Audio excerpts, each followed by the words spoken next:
Yo, what up, Fight World? It's your boy Ego. I don't want to keep y'all waiting. I see people joining, so smash the like button. Let's get it in. Pause. And before I get started, we got a brand new channel member, a paying channel member, Tella de Jure. Can I get some clap emojis for the newest in the Army Green? Tella de Jure. We need some clap emojis so we can start this stream, but we got to make our new member feel welcome. If you guys want to join, hit the join button. You know, I also have the Patreon. We grinding, we working, you know. Really, some people, they're like, oh, what is this for? Helps facilitate the channel. Listen, everything that I do is privately and independently funded. Like when I go to these trips, Wilder, Fury, whatever, you know, I don't have nobody, you know, DAZN paying my way or, you know, flying me out. This is all, you know, we charge it to the game. So it helps the channel do more, be more places, get that awesome visibility that I know y'all like. Per usual, let's do the BoxingEgo roll call. Yeah.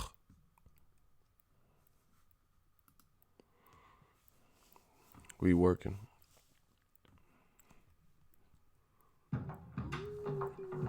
Huh. We bringing it back. Shout out to Timberland. Huh. Hey, shorty, what it is? Hey, shorty, what it is? What up? Hey, shorty, what it is? Shout out to Ludacris. Luda. Y'all see that video where that bug flew in Ludacris's mouth? That shit was funny.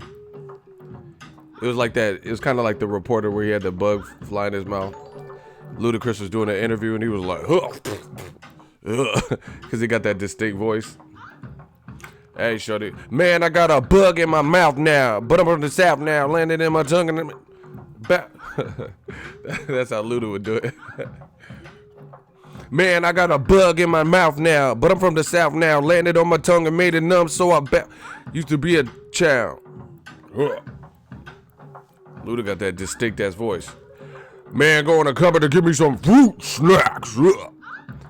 Shout out to H-Town 713, North Hollywood, A1A Hood, Luda, Jacksonville, Florida. Hey, shorty, what it is? What up? Hey, shorty, what it is? What up? New media, what it is? What up? Oh my gosh, new media, we killing. I know the haters, man. I'm getting text right now. Just stick to boxing. Block Alfonso. You don't tell me what to do. Get off my dick. What up? Hey, shorty, what it is? What up? Y'all don't run shit here. Hey, Ronald Finkley, clap that boy, Alf. He a puppet. Alfonso, where he at? Oh, he might already got clapped. Yeah, Ronald Finkley with the clappage. Tell me what to do, bro. How's everybody doing this glorious day? See, I told you the haters gonna hate. You know, we gotta keep warming up the mic. Got the mattress like drug money, no. Yeah, I done told ya. I told you 19 times ago, stop fucking with me. I done told you, got the 9 on me. Stop fucking with me. Ninth Wonder. Shout out to Michelle Bouchard. Ronald Finkley. He will clap. At the wave of his pinky, he'll finger wave you. Young. Y'all must got 9 lives. Ninth Wonder. I put that knife in you. Take a little bit of life from you. Am I frightening you? Shall I continue to put the gun to you? I let it sing you a song. I let it hum to you. The other one sing along. Now it's a duet. Do you wet? When you check out the technique from the 2 texts, and I don't need 2 lips to blow just like a trumpet. You dumb shit. Oh my God. Let's get it. That man said, I put the knife in you. Hey, Hov was killing this shit.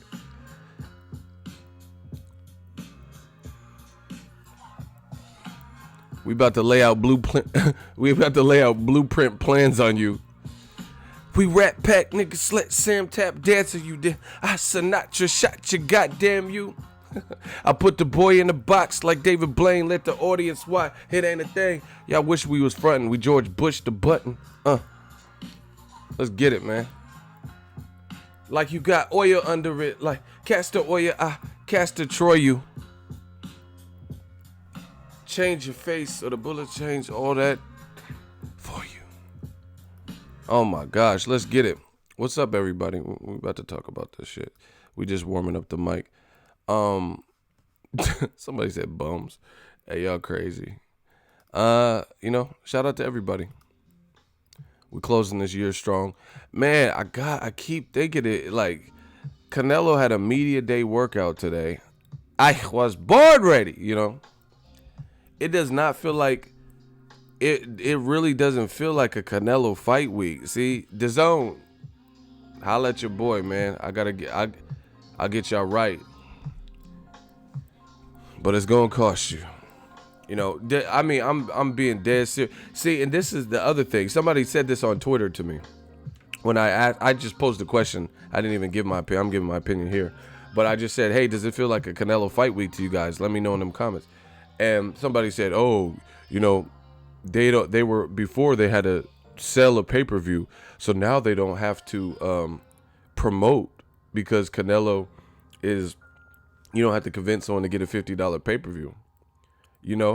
That's a horrible outlook if you think about it. So you're basically saying, hey, Canelo got that bag, so we don't have to promote. Hey, Black Maria Baker, we about to bake you. You about to get baked up in this motherfucker. Shout out to Jose de Jesus. Man, my shooters hold me down.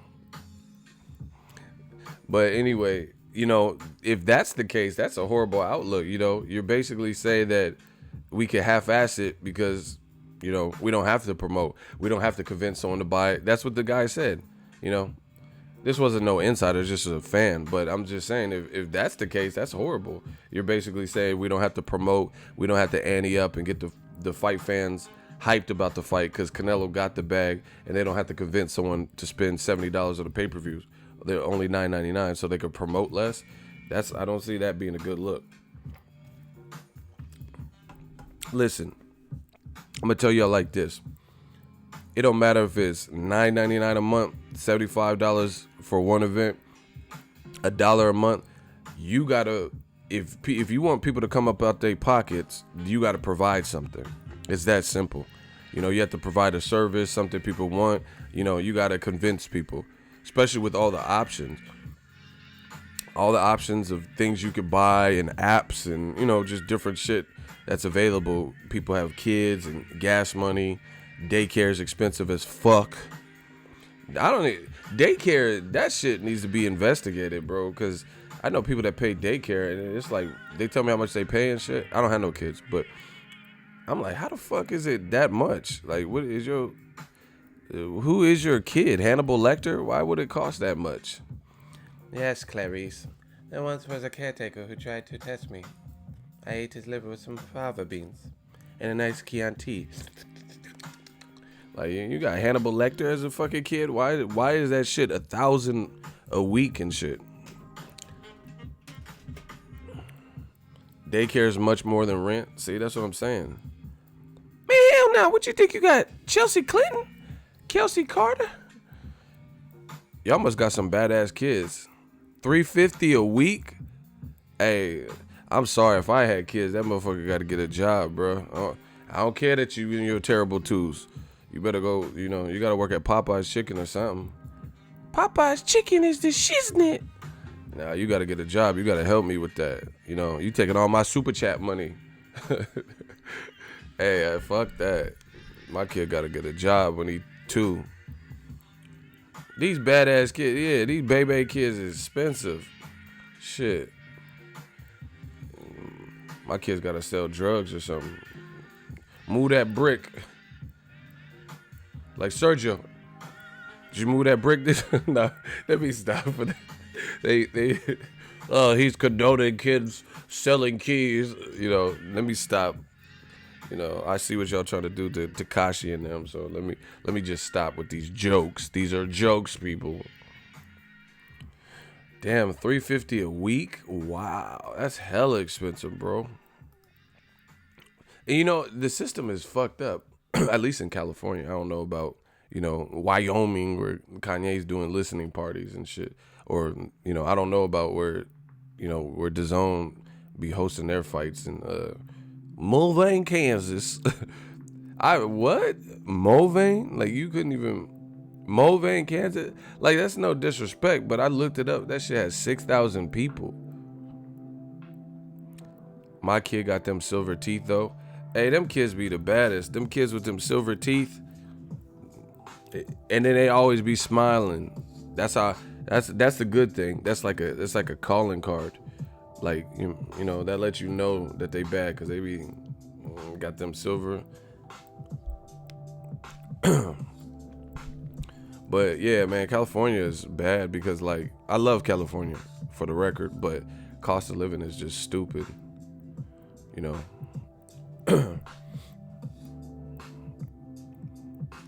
It's crazy. And like, minimum wage wouldn't cut it. Like, there's nobody that I don't think it's possible to get minimum wage in California and live anywhere nice. Like, you finna be in a trap house, crack house, a shack, maybe the old Radio Shack building, something. But there's no way you could get anything like remotely nice neighborhood getting minimum wage unless you're doing something else, on the side. Maya is fine though. Man, this ain't singled out. Y'all motherfuckers trying to hook up and date and shit. This ain't no love connection, change of heart ass motherfuckers. If y'all don't leave my baby Maya alone. She just trying to talk boxing. Hey, I'm gonna give y'all some game when it comes to these females. Some of y'all gotta learn to play it cool, Y'all be all over these females. They get that 24/7 unless they ain't shit, unless they look, like Fiona from Shrek, if they're pretty, then, this is, so you gotta come anew, you gotta switch the approach up. You coming across all thirsty and shit. We got 182 people and 180 of them are dudes. So if we got 2 girls in here, you got dudes all thirsty. Yeah, Maya. Yeah, Maya. Like, she don't want to hear all that shit. You got to switch the approach up, bro. I'm not trying to speak on behalf of Maya, but I think I know a little bit about women. These dudes, y'all be too thirsty. You got to tone it down a little bit. Get to know the girl. Just have a regular, that's my game. My game is conversation. Let's just have a good conversation. See where that goes. Dudes be trying to use fucking pickup lines and buying books and shit, man. Fuck all that. Well, fucking how to sleep with women for dummies. I'm not doing all that shit. If I don't know how to sleep with women by now, then I don't know what to tell you. I ain't reading no fucking book. Y'all be driving with audiobooks. Step 1, approach the female.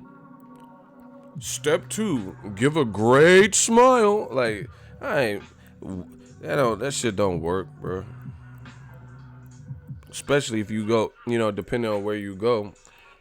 Hood females is the toughest, You try to bag a shawty from the hood with that dumb shit, she gonna cuss your dumb ass out.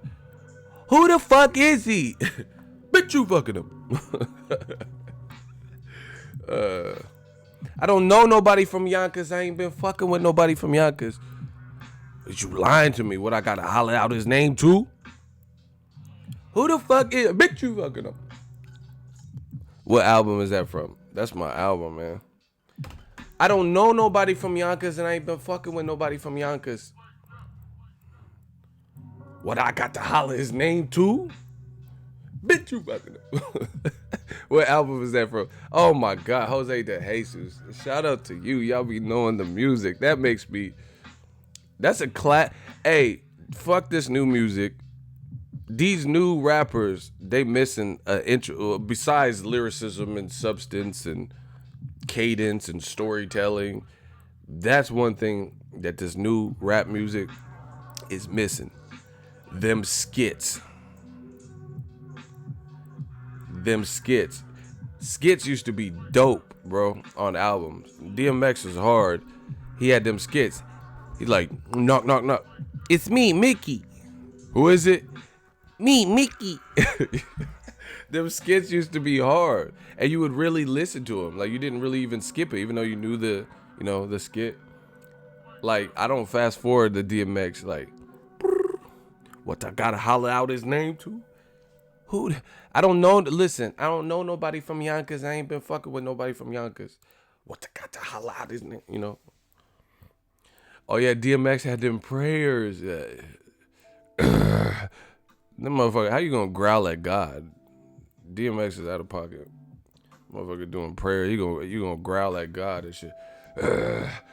Dear Lord. Like, bro, why can you talk to God different? Motherfucker. Yeah, no, God, dear Lord. Because what I'm doing, my man's and them is doing God. Like, that dude. Don't growl at God. Rule number 1.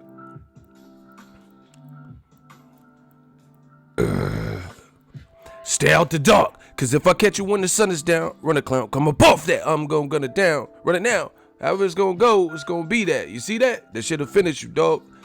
Believe that. Where we at? Do you value your life as much as your possession? Don't be a stupid nigga. Learn a lesson. I'm gonna get you either way, so it's better to give. I'm gonna get what's in your side, so it's better to live. To receive, believe what I say, what I tell you. Don't make me put you somewhere where nobody was with you. Hey, shout out to X, man. X is one of them ones. He don't get enough credit. Multi-platinum. This motherfucker, it's around the holidays, so I'm gonna say this.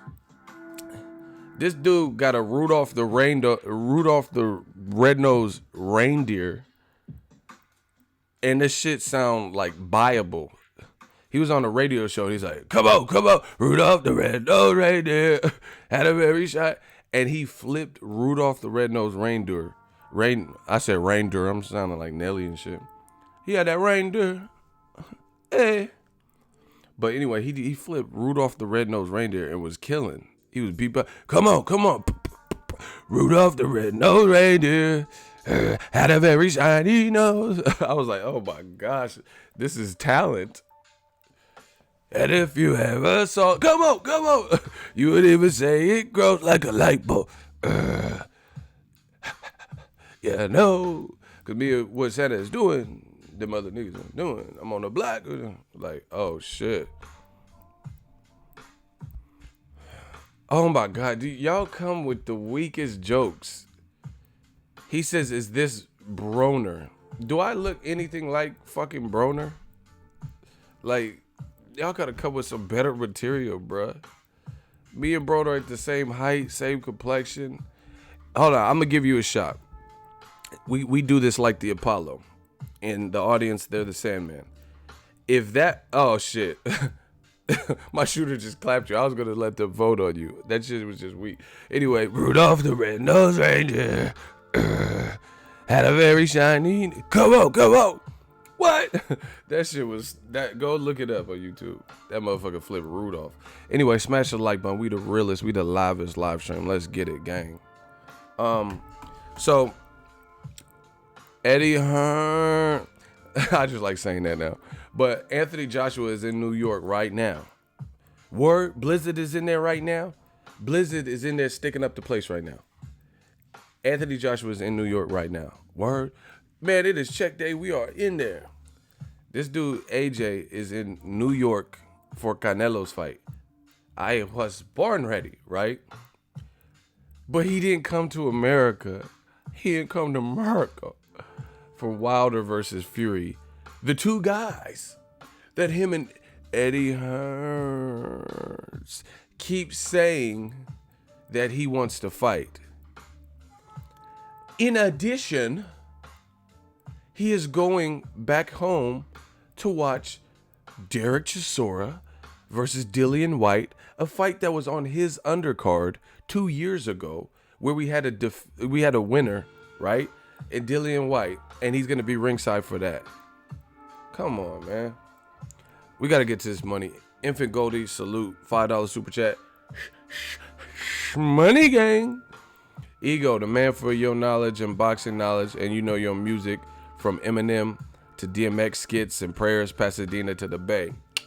You know, I told you I did this for Cali. You know, I feel I'm pretty cultured, pretty well rounded. I know music, you know, not just rap music either. Like I know classics, you know, like Don Henley and the Eagles. Like you gotta know your music, you know, Guns N' Roses, Axl and Slash. On the night train. I just like music, you know. DMX is okay. You must have been born in, 2006 or some shit. Ego put me on Method Man. I'm glad. For all you young bucks, just listen up. Listen up. Meth is raw. But anyway, Anthony Joshua is in New York right now. And he's going to Canelo. Like, I get it. It's a DAZN fight. But that fight don't have nothing to do with Anthony Joshua. That's a whatever, super middleweight, you know. But he's going there for, you know, moral support for Rocky Fielding or Eddie Hearn or whatever. But the thing is, it's not a good look, man. That's simply put, it's not a good look.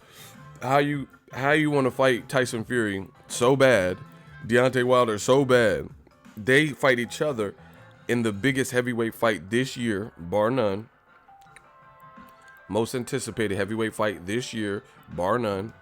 And you don't go to that, but you could go to Dillian White and Derek Chisora 2, a rematch that is not getting that much buzz. Canelo Fielding, which really, you know, even though Canelo's star power is not getting that much buzz. So you're in New York for a Canelo fight that don't really have nothing to do with your career, which is cool. Like, I don't care what fight you go. You can go to every fight on the calendar.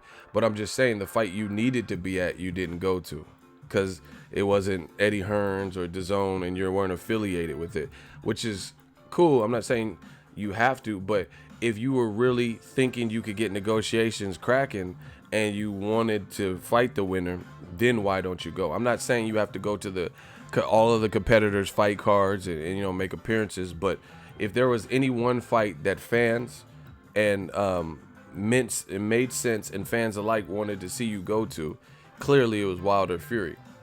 You know, that'd be cool if you made an appearance at Wilder Luis Ortiz, but the fight you were supposed to be at, you know, the consensus would be your countryman, Tyson Fury, who you want to fight, you know, a fellow Brit fighting an American in the biggest heavyweight fight this year. You don't go to none of that, but you go to Canelo Fielding. Like I said, that's not even getting that much buzz. Nobody's even talking. It's fight week. Canelo had a media day. Who watched it? No, be real. If you watched from start to finish the Canelo media day that happened today, say yes. If you didn't watch it to this point, say no. All you have to do is be honest. I just want an honest vote. You know, I don't care. I don't have to skew the results. Okay, so Juan said not me. Did you watch the Canelo media day? Yes or no? So far everyone has said not me. I seen it. He didn't even work out. Nah. No. Nope. Thumbs down. I seen it, but he didn't work out. Nah, fam. See, that's what I'm saying. Like, it's a Canelo fight week. Man, everything, like, you know, Canelo Mayweather fight week, Canelo Cotto fight week, Canelo Triple G fight weeks, 2 of them. I'm pretty sure the people were watching everything, you know, as much as they could, things that were being live streamed. You know, it's just not, you know, making that much noise. But that's the fight that Joshua goes to, you know, which subsequently has nothing to do with the heavyweight division. You know, it's insane. Like, if you want something in this life, you have to go after it. You know, if you really want something, why would you not put yourself in it? Like, I know people who are like aspiring musicians, so they go to musical scenes. You know, there's a lot of A&Rs and stuff in Santa Monica, so they would go to places like that to shop their demo, because LA, Santa Monica, you know, different places, Venice Beach, you know, somebody might peep you out. They got street performers and all types of shit. You get what I'm saying? You don't go to, like, if you're trying to promote like if you live in Cali and the Bay Area where I'm at, and I was trying to promote like a rap CD or something, music, you know, like I said, make that trip to LA, you know, go to San Francisco, go to Santa Monica, Venice Beach. I wouldn't go to where they had that DAZN card, Mulvane, Kansas. That wouldn't be my first, you know, location to try to shop my music, because that's not where, you know, it's not like a heavy music scene.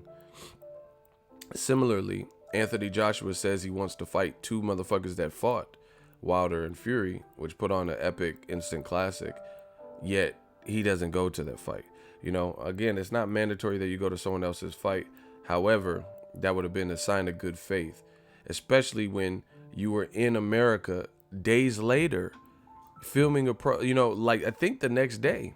He might have been hiding in America the day of the fight. I don't know. But all I know is I seen him on Snapchat. He was in Portland, Oregon, literally a day or two after Fury Wilder ended. Now you're back in America for Canelo's fight that has nothing to do with you. And then you're traveling back home to be ringside also for Derek Chisora, Dillian White. You know, I just don't like, you know, at the end of the day, perception is reality. You know, even if something is not true, you're feeding into the perception that it is true. Do you get what I'm saying? And I'm not saying it's not true, the perception. The perception might be dead ass right here.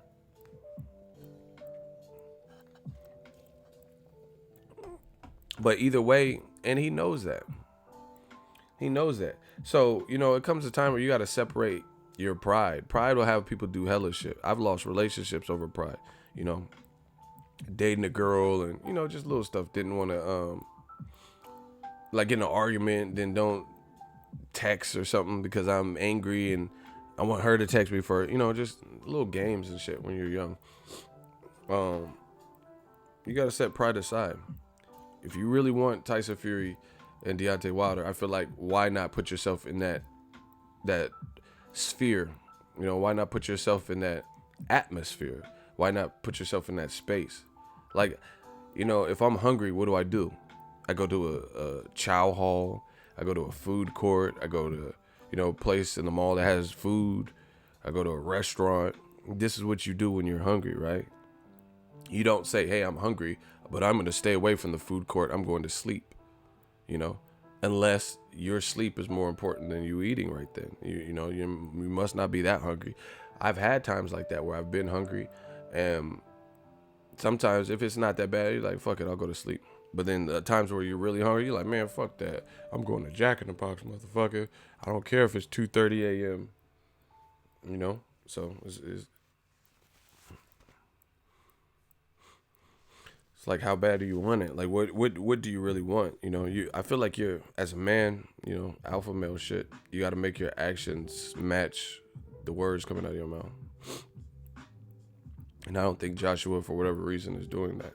Him and Eddie Hearn, they keep telling us all day, oh, we want nothing but the Wilder fight next. But you don't go to Wilder's fight. That would determine if you fight him next. You know, or because he would have to, like, if he lost to Tyson Fury bad, then, you know, obviously the Joshua fight's out. And Joshua said, not on top of not being there ringside, he said he wasn't even watching the fight. Like, you know, he made it sound so unimportant that his sleep was more important.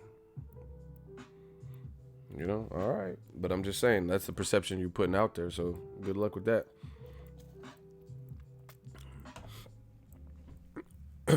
You know. You know, and sometimes, to be honest, like I look at this from, like, I always relate to, like, the things that I like. Make sure you guys smash the like button, please, if you guys could get the likes up.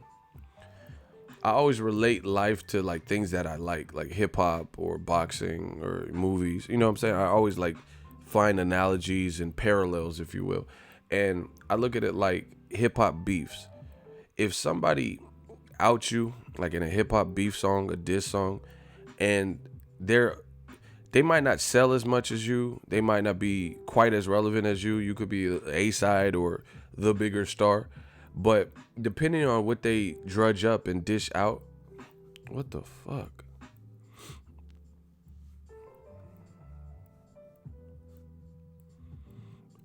Hold on, can y'all hear me?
What the?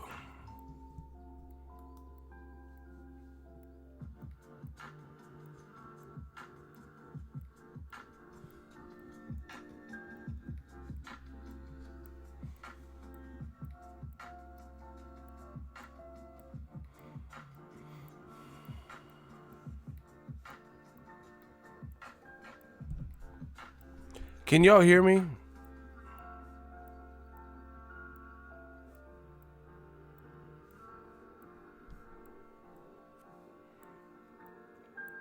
Man, this shit started flipping out. That shit was crazy. Man, my shit started like really violating and stuff. And then some pop up came and hey, YouTube, they got some, or DAZN or Eddie Hearn, somebody. There's something, because this pop up just came up. It says, yes, listen. It had like a YouTube. I've never seen that. And it says live chat. Be sure to abide by the community guidelines. Like, I didn't even say nothing. You get what I'm saying? Like, I didn't say nothing crazy. I don't know what that was. Somebody trying to hack into the mainframe. Anyway, let me start this analogy over again. We're not letting this bullshit prevent what we doing. Pi got that too? Who's Pi? See, YouTube is on some weird stuff. Like, they be having like people screen the live chats. Like, what, I didn't say nothing against no community guidelines. What they talking about? No, that's what I'm saying. It's like they try to mess up the chat as if I was like selling drugs or something. Like, what? You got that too? I don't know what that was about. I had never seen that. See, that, man, the YouTube police is real. They be like watching to see what people are saying. Anyway, I'm not worried about it. We talking boxing, so, I'm not going to stop what I'm doing. I didn't do nothing. Anyway, let me run this analogy back. I think YouTube has bugs. They always trying to like tweak stuff and fix stuff. And the stuff that needs to be fixed doesn't get fixed. And the stuff that nobody wants them to change gets changed. Anyway, before I start ranting about other stuff. So I look at it like this. In life, I try to compare aspects of real life to things that I like movies, hip hop, boxing, stuff like that. Because there's always parallels. There's always things that you can, compare and contrast or whatever. And I look at it in the world of hip hop. Beef, hip hop disses. There could be an artist who's bigger than another artist, but depending on what that smaller artist says and drudges up, you're going to be forced to reply or respond, no matter how big you are. Exhibit A, case in point. Drake, Aubrey Graham, I was running through the 6 with my woe. You know how that go. Drake. Yeah, shout out to the OVO. 40 hit me with it. Drake. He's clearly a bigger artist in terms of commercial success. Everyone knows his songs than Pusha T.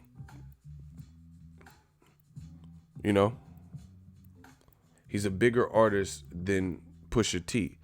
However, Pusha T came out with the claims and shit that he had a bastard, not even a bastard child. Well, I guess you could say bastard child. Basically, he had a son that he didn't take care of from a porn star that he was hiding, right? So it didn't matter that Aubrey Graham, a.k.a. Drizzy Drake, a.k.a. Wheelchair Jimmy, was the bigger star. When Story of Edenon came out, yeah, tick, tick, tick, that man, 666, how much time he got.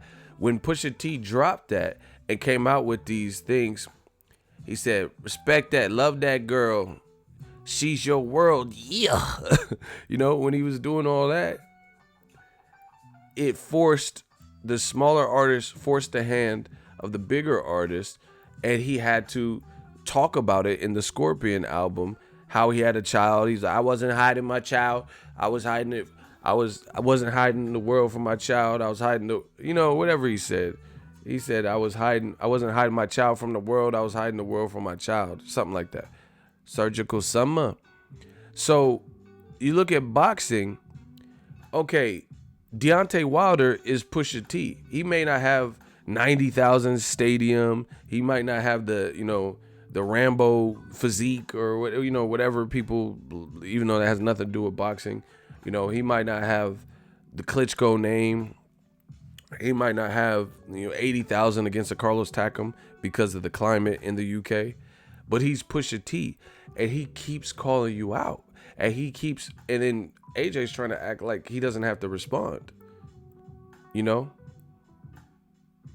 tried to act like he don't have to respond, and then beyond that, there's like 3 Pusha T's at least in this equation. It's not just Drake versus Pusha T. You got Pusha T, you got Malice, and you got another artist that's popping, That's the thing. Because Luis King Kong Ortiz is saying the same types of shit. Joshua's hiding. He don't want to fight nobody. I'll be shocked if he fights me. He don't want to fight me. I doubt that fight ever happens. They ducked me in the past when I was the mandatory. He's a chicken. He's hiding in the cave. You have Tyson Fury saying the same thing. Send me a contract, I'll fight you. He didn't want to get sparked out by Wilder's right hand, and he don't have defense like me. This is what he said. So like I said, it gets to a point where, people can do whatever you want, but people are expecting a response. Now, and I'm not trying to judge up old shit, but when Drake and Meek Mill was beefing, and I know they squashed it since in the game, yeah, motherfucker on Pyru. I know they all squashed their beefs, but back in the day when Drake and Meek were beefing, Drake responded with 2. He had charged up back to back and all that. And people were like, damn, Meek, you taking too long. Why are you not responding? But in boxing, you got the man fans who they don't care that Joshua is not responding to this. They're encouraging it. Oh, Joshua, he sold out 90,000. So that means you don't have to respond to relevant people in your division that want to fight you. Whatever.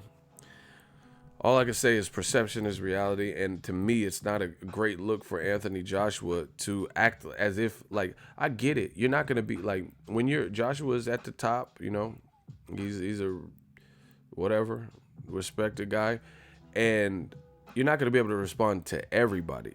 I'm not like let's say, no disrespect, but let's say Adam Kanowski was trash talking, or Amir Mansour.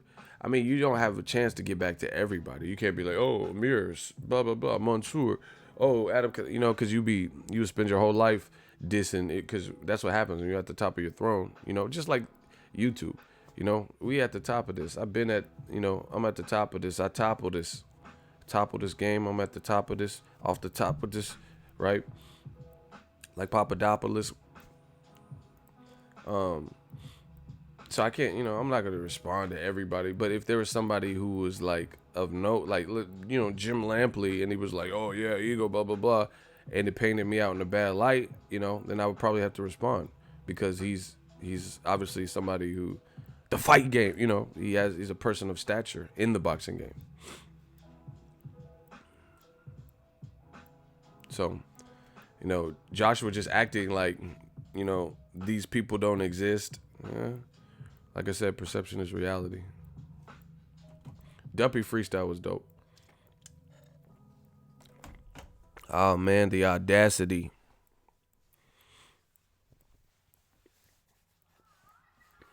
But, whatever. People are going to play their hands how they want. I'm just giving you my opinion. Hold on 1 second. I need my allergy medicine.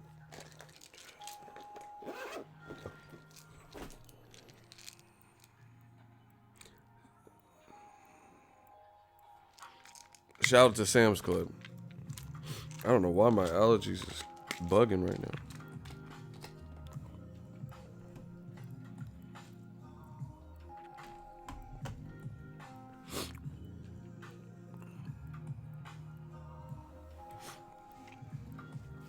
now. Joshua really feels he's above everyone, and it's annoying. See, that's the thing. Because, like I said, Drake, from a commercial, in terms of albums sold, relevance, the tours he's doing, he's above Pusha T in that regard. You know, I love Pusha T. I think he's a dope lyricist. But what I'm saying is Daytona comes out and Scorpion comes out. You know, Drake's doing astronomical numbers. He's doing 10 million streams in an hour. Pusha T ain't doing that when he drops, you know. And that's no shade. That's just the reality of it. But, like I said, Pusha T being a dope MC and a dope lyricist, he forced Drake's hand to address his, you know, claims and respond. And he, you know, I guess he wanted to respond to the diss, and then Jay Prince told him to like fall back. But that's the reality of it, you know. So, you know, you didn't see people see. That's what I'm saying. Hip hop maybe it's a different culture, slightly, than boxing. But people in the hip hop world, they're like, damn, Drake, now you got it. Duppy was dope, but now you got to say something back to this man. He came out with that. He's like, love your baby, respect your girl. He said, who cares? She's a porn star. She's your world, yeah. You know, they're like, oh shit. He talking about your producer. He's saying this, your BM. You gotta respond. You know, so there's not really above. You know, Drake could easily be like, I'm gonna ignore the Sun claims because I'm bigger. I sell 10 million streams in a day. You know, like. You can't, you know what I'm saying? Drake had to respond to somebody who commercially is not as successful. Same thing with LL. That's what I'm saying. Hip hop different. Cannabis and LL, you know, LL was clearly a bigger star than Cannabis, but you know, Cannabis can spit, you know, at the time. I don't know about his battle raps. That was horrible when he did that battle rap. But, you know, Can I Bust? Back in the day, that shit was dope. You know, and LL, you know, he was, you know, doing acting, successful, been in the rap game way longer than Cannabis as a star. But Cannabis came up with the second round TKO or KO or whatever. The shit was hot. He had Mike Tyson. I'm here to eat MCs for lunch and breakfast. You know, that shit was hot. So LL responded. LL, see, that's what I'm saying. Hip hop, they damn near like boxers because they like, you know, I don't know about this new school, but I'm talking about the classic hip hop because they ain't gonna let nobody like be out there saying, hey, I'm much nicer than Rakim. I'm much nicer than Big Daddy Kane. LL Cool J whack. I'm the truth now. You know what I'm saying? Hip hop don't allow that, so they fighters too, damn near. Because LL Cool J was not having it when he perceived that Cannabis was dissing him. He said, let me grab the mic off your arm. You know, he's like, you don't touch nothing on my arm. What? My young son's fantasize of borrowing flows till little shorty with the big mouth, the bank is closed. Dissemble on my arms off limits to challengers. You hold a rusty sword, I swing the Excalibur. Stop it. How dare you step up in my dimension? I just did a deal with Sears, Todd Smith closing. Sweet as apple pie, baby. Not me. You know, LL was not finna allow Cannabis to perceive diss him on his own track. So he responded. He didn't care that he was doing In the House or Deep Blue Sea and more successful, you know. But boxing, who like true fighters, Uncle L, man, LL's a legend. And he likes boxing and he knows his shit with boxing. He be kicking it with Terry Norris. Yeah, I think Terry Norris. Him and Terry Norris are friends. So he been in the boxing scene. So he probably went to classic fights, to be honest. Jewels and Cristal got a Mac and funny style. He ain't watching you, he rather watch his money pal. Can't protect treasures when it's in a glass house. Soon as he turn the corner, I'ma turn it, sell food, blow. Frontin' in the 6 with the chrome. When I used to rap, they used to say I sound like L. Frontin' in the 6 with the chrome, yo B. Why you leave your honey all alone with me? Just because you blessed with cat. Sweet as apple pie, baby. Pralines and cream, nah me. Tekashi is the best. He's in jail right now. Man. Someone said LL put hands on Jamie Foxx. Yeah, I heard about that. And to give a son. Hey, but the Jamie Foxx comedy special was funny. He's like, I act. He's like, you see this script? This is me. And whoever you think you are right now. That shit was funny. LL walked out Mosley for the Pacquiao fight? I don't remember that. That's dope. I really don't remember that.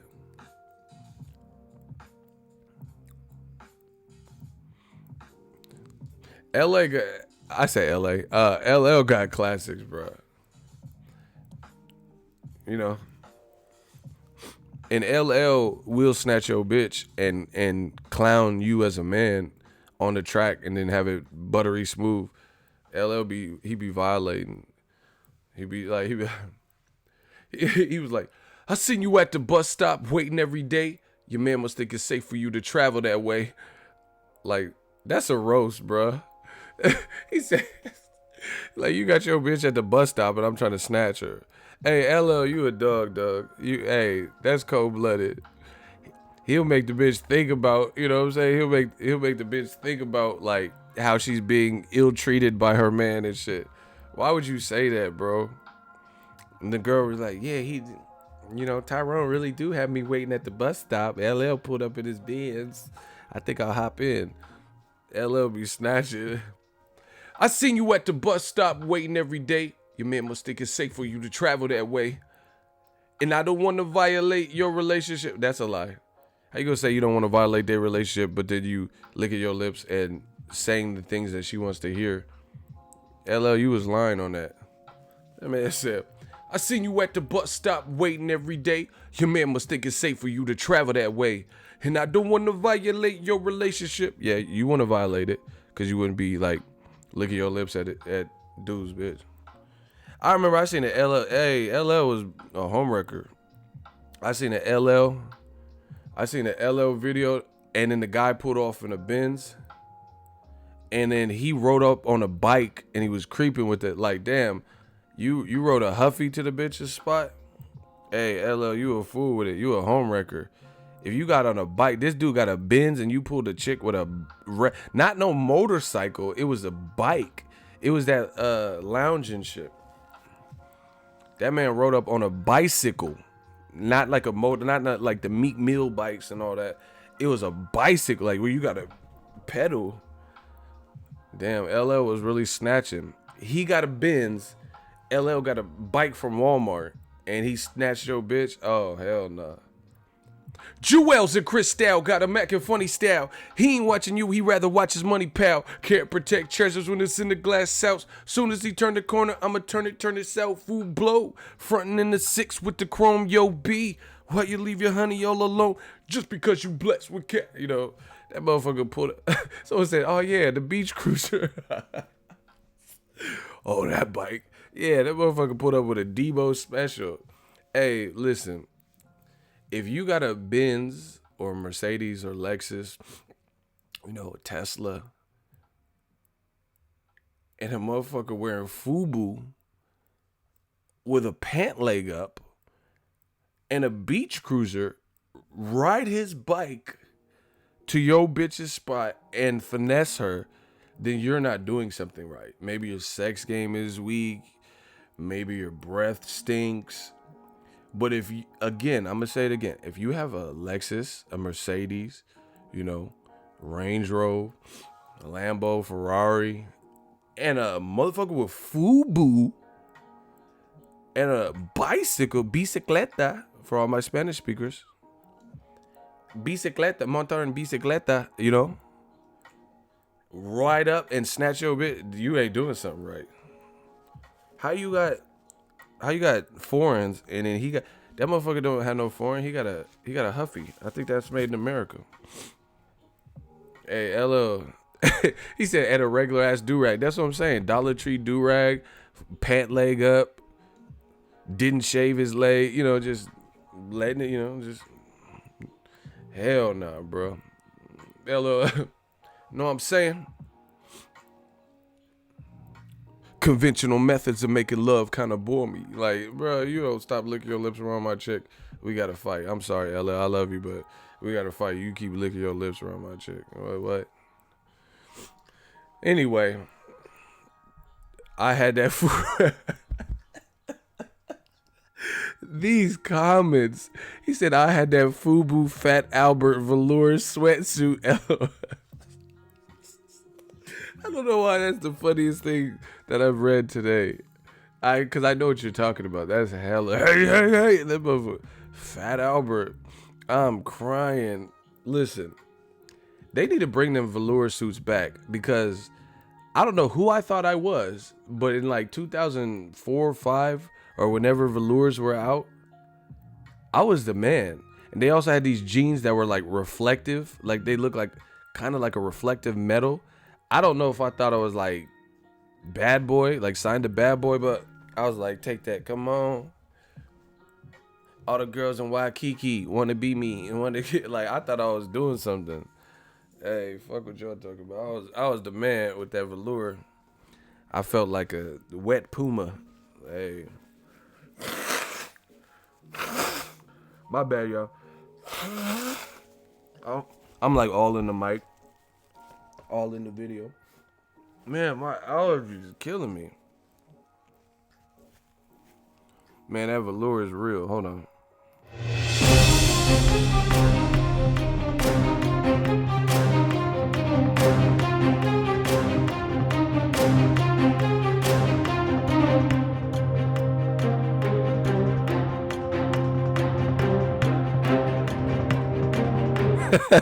Hey, my bad. I don't want to be blowing my nose. Oh, I seen a booger in Ego's nose. Fuck him. You know.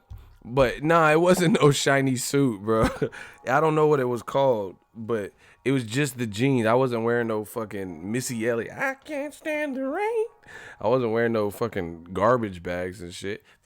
Yeah, I wasn't doing all that finger waves and shit. It wasn't a shiny suit. Stop saying that. It wasn't even a suit. It was just jeans.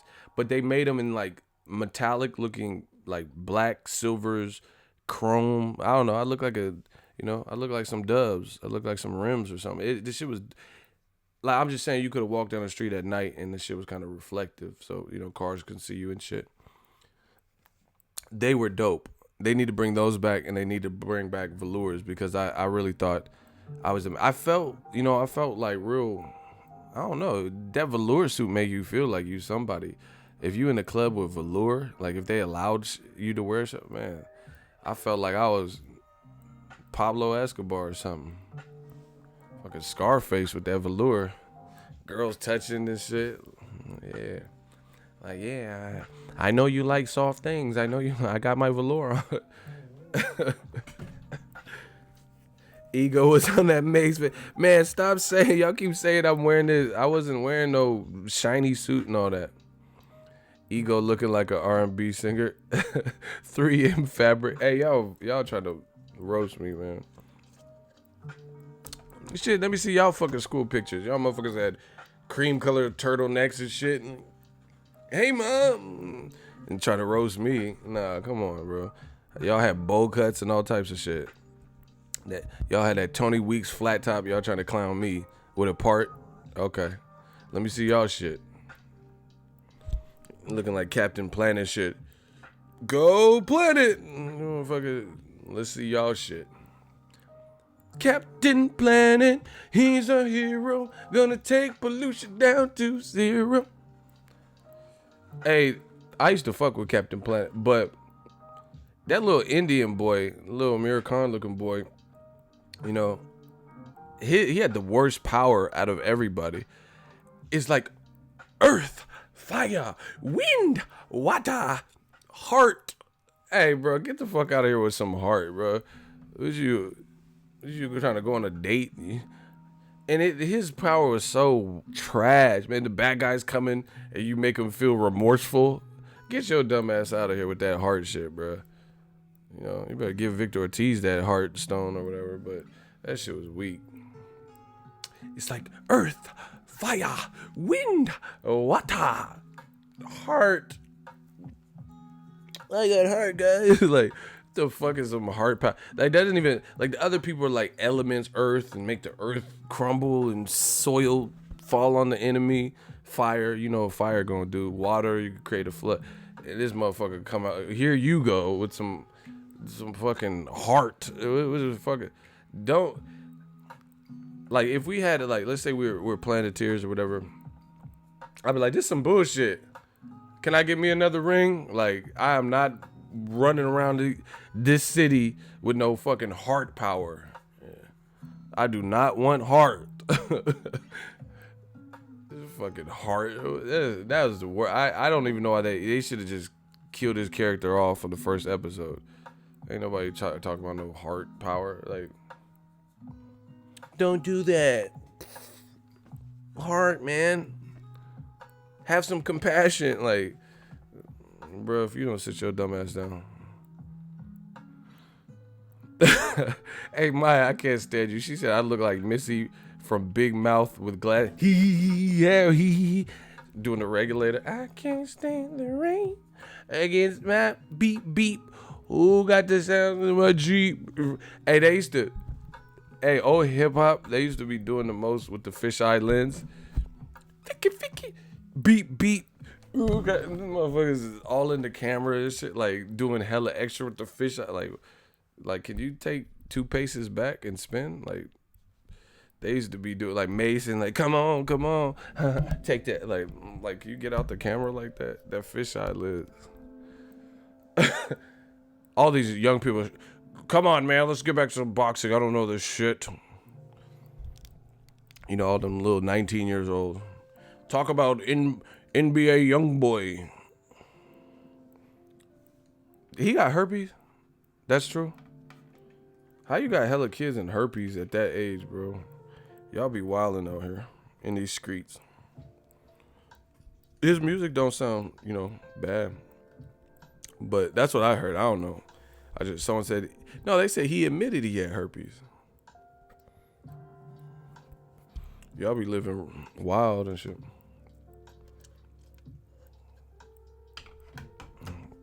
Anyway, AJ and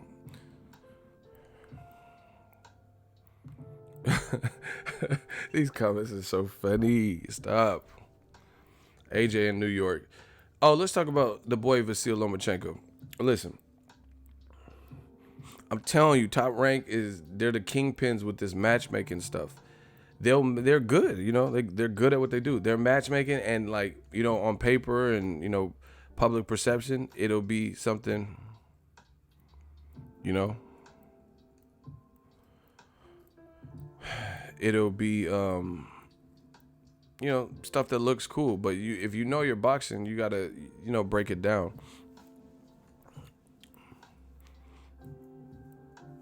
Like Lomachenko says, why fight Pacquiao? He's old. But you've never fought anyone like Pacquiao in your whole career. I don't know about the amateurs, but I don't care about the amateurs either. Not that I don't care about the amateurs, but I'm saying that has no bearing on the pro game. That's a better way to say it. Not that I don't care about the amateur circuit or amateur program. I just mean it doesn't matter because, at the time he was fighting, the rules, they had headgear and different gloves and all types of points and, So, you get what I'm saying? It just, how can you just dismiss a guy as old, but you've never fought anyone like him at all in your 13 fights? And that's an awesome fight that Bob Arum wanted to make, and I'm sure fans would get excited for. I mean, just do just common sense. Look at Lomachenko's last 5 opponents, right? 6 opponents, 7 opponents, 8 opponents, and tell me that you would rather those guys, if you could pick, than Lomachenko versus Pacquiao. Be honest. Any of Lomachenko's last 5 or so opponents, tell me you would much rather have seen those fights than Pacquiao. If Bob Arum says, what do you guys want? Lomachenko versus Manny Pacquiao, or, Loma Mariaga, Loma Jorge Linares, Loma Jose Pedraza. Come on. Be honest. That's all I ask you to do on my channel. See, they start attacking me, calling me names, trying to distract. Hey, the Charlos. What about Charlos that missed VADA test? This is what they do. Because they're trying to distract from what I'm talking. They know what I'm saying is true. And if you answer the question honestly, I think we'll have a good indication that, what I'm saying is absolutely accurate. If you had the chance between, if it just, who cares about, politics or whatever. If all these fights could be made, Loma versus last 5 opponents, or Loma versus a 36 to whatever, 39-year-old Pacquiao, who would people pick?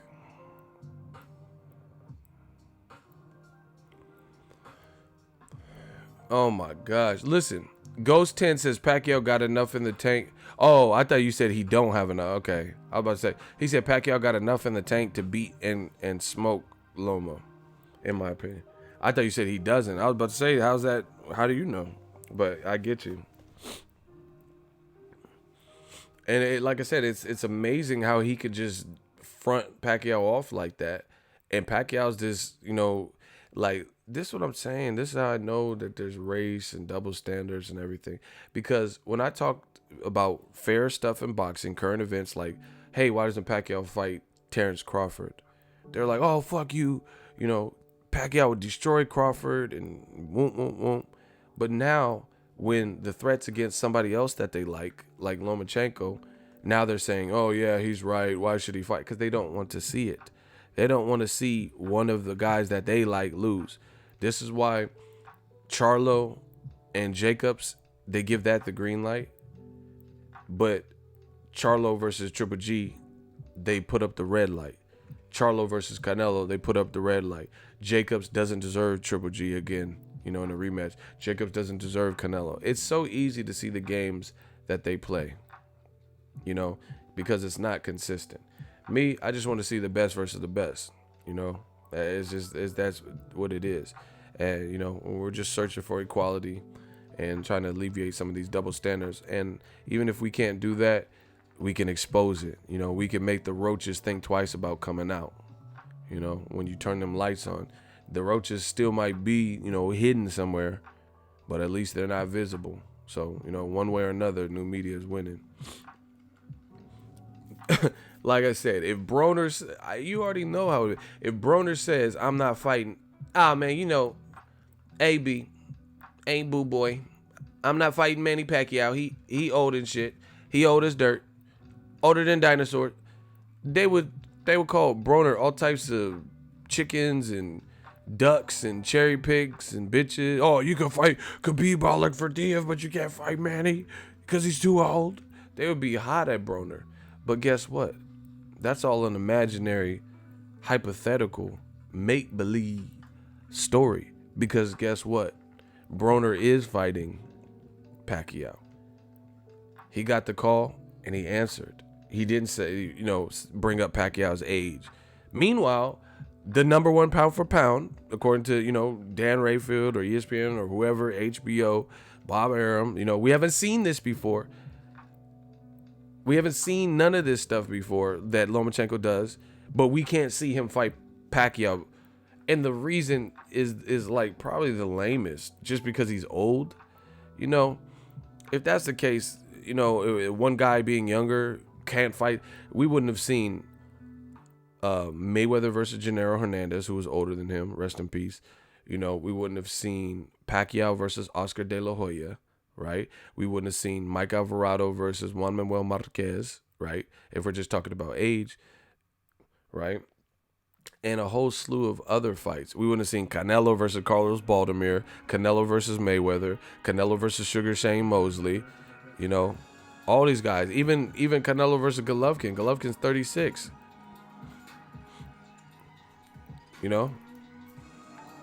Shout out to Mr. King Palma, Shmoney Gang, $2 super chat. Salute Ego, appreciate you. What I'm saying is true. Man, AB ain't boo boy. I'm not fighting that old motherfucker. Pacquiao, he old as fuck. Y'all be mad as fuck if Broner says some shit like that, and y'all know it. Exactly. Danny Garcia versus Eric Morales. You said Barrera. It's actually Eric Morales. But I feel you. You can't. That's like I said. When in boxing has that happened? Costa Tszyu fought Julio Cesar Chavez Sr. and beat him. He was probably considered past it at that point. Chavez. It's the way of the world. Roy Jones fought Vinny Pazienza. Vinny Pazienza was older. I love that fight too, by the way. AJ versus Klitschko. See, that's what I'm saying. We could do this all day. We could do it. Wilder, Luis Ortiz. You just can't fight someone older. But conveniently, Ray Beltran, if he beat Jose Pedraza, Top Rank told you he was going to fight Lomachenko. The winner of that fight was going to get Lomachenko, and the winner did. Pedraza won, so he got it. So you were going to fight Ray Beltran. No No questions. Ray Beltran is Pacquiao's age. That's Pacquiao's longtime sparring partner. You know, Ray Beltran, 38. Pacquiao's right in that same age group. They could have went to high school together.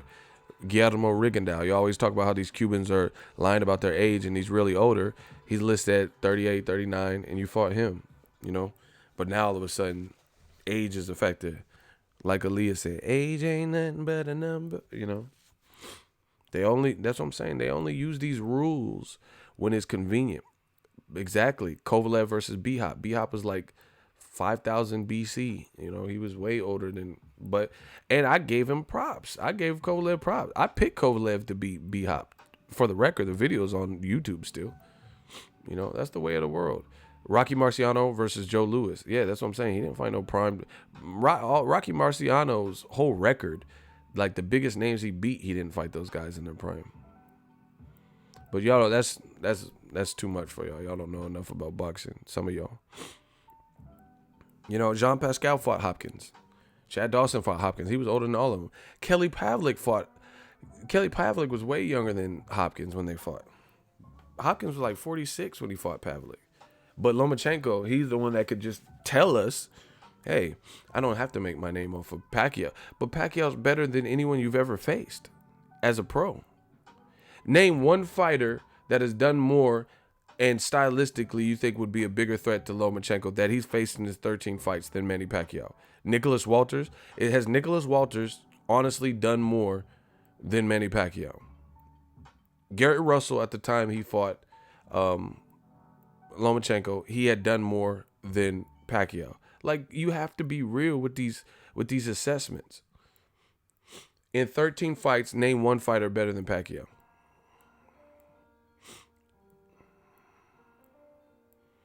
Pavlik, he still be around. I think he kicks it in Oxnard at the Robert Garcia gym. I see him at some of the fights.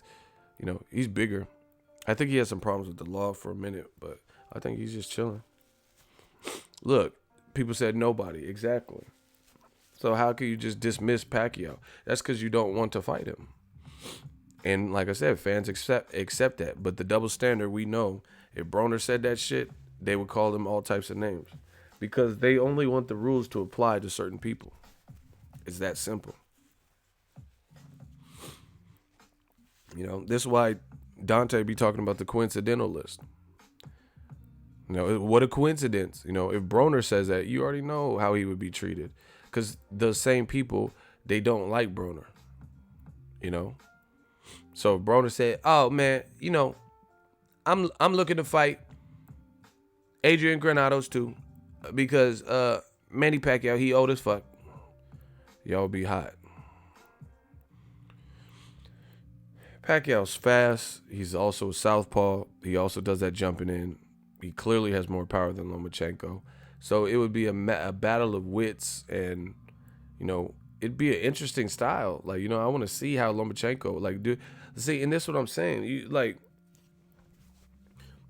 that's why, like, you guys fall for, like, the gimmicky things, like what people say, Mexican style and the Matrix.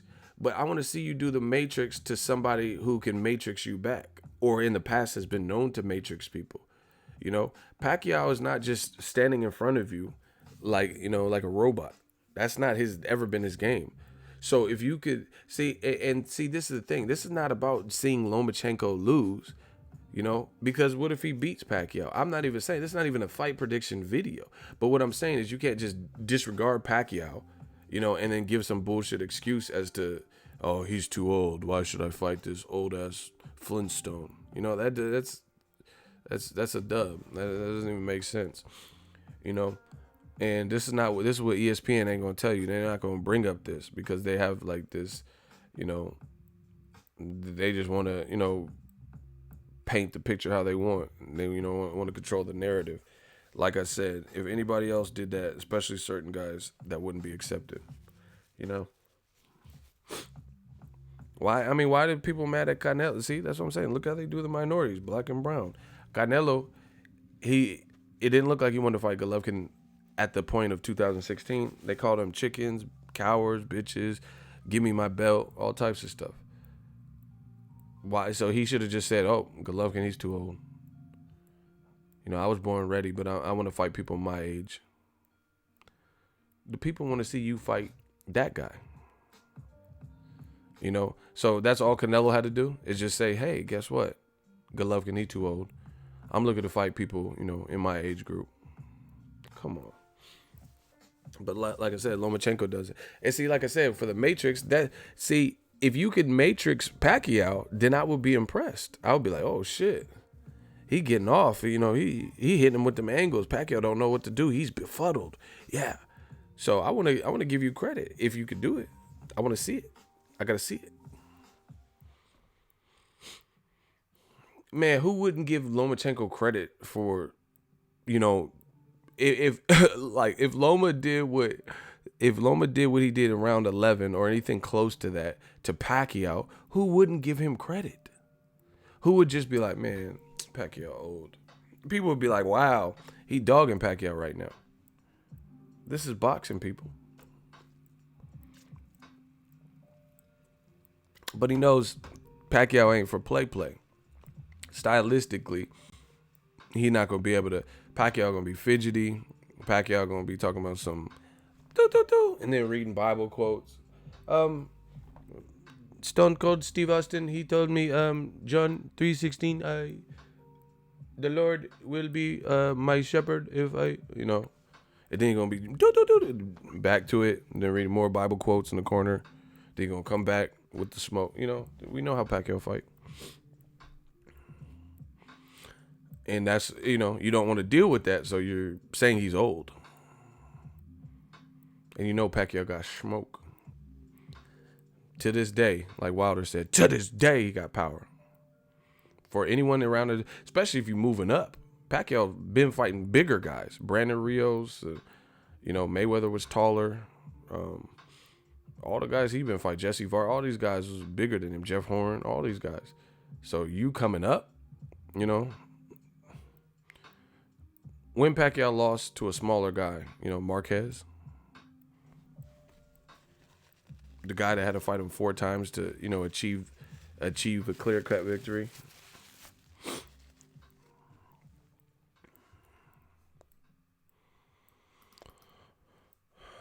You know, like I said, I'm just calling what I see. Loma versus Pacquiao is a good fight. And you wouldn't accept that. Like, this is what I'm saying. Like, this is what people get mad when you're like, oh, why are you saying that? Oh, keep race out of it. No, don't watch my channel. Because I'm going to talk about what I see. If you don't like that, tough titty. You look at it. There's a lot of minority fighters, black and brown. I'm not saying everyone. But there's a lot at the top level. They're running to the fire. They're running towards the fire. Like, look at Charlo. Whether he can pull it off or not, he's beckoning and calling for Canelo and Triple G, the best fights in his division. He said he'll fight Daniel Jacobs. Jacobs says, I'm going to be ringside, which is another thing. This is what the fuck, man, new media, this has been a phenomenal year for us. We keep being right. And I know it makes you mad. And I know, oh, be humble. Don't say you're right, man. Fuck that. If I'm right, I'm right. If I'm wrong, I'm wrong. Either way, you're going to hear about it or know about it. Listen, Daniel Jacobs has already declared, I'm going to Canelo versus Fielding. Not that it's a big fight. It's not even in his immediate weight class at 168. But he knows Canelo's probably dropping back down, so he's going. Unlike A-Side Anthony, who says he wants to fight Deontay the Bronze Bomber Wilder, says he wants to fight, there's only one Tyson Fury, right? But he doesn't want to go ringside. You see, this is an age-old practice in boxing. You want to fight a guy, you scout a guy. Exhibit A, Danny Jacobs. Like I said, I did a video about this. Daniel Jacobs is going to Canelo's fight because he has already declared, and he's been saying this, guess what? I want no other fight but Canelo. He's in my division. Let's unify. I deserve it.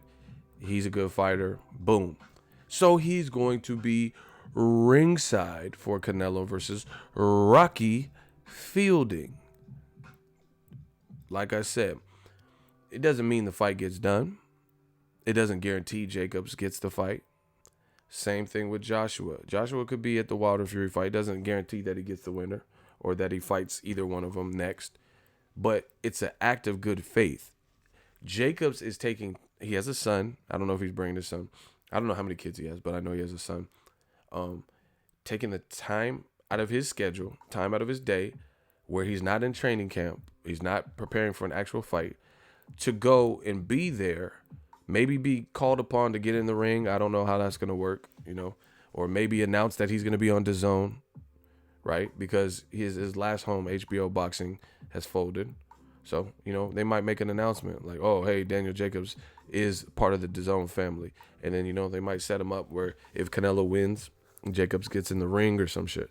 But either way, he's going to the place that gives him the best chance of visibility, to let it be known that he wants Canelo.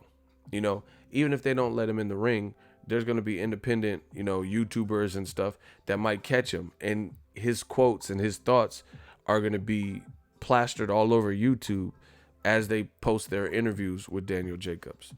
Meanwhile, Anthony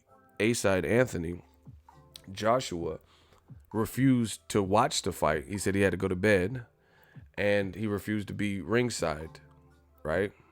Not a good look. Not a good look, simply put. Meanwhile, Wilder has been to Joshua's fights, and he was going to go to another Joshua unification, but they said he couldn't get in the ring. So he was like, fuck that. I ain't taking no 15-hour flight and all this shit, and I got to, be treated like a fan and, watch from below at the ringside. I'm not no fan. I'm trying to fight you,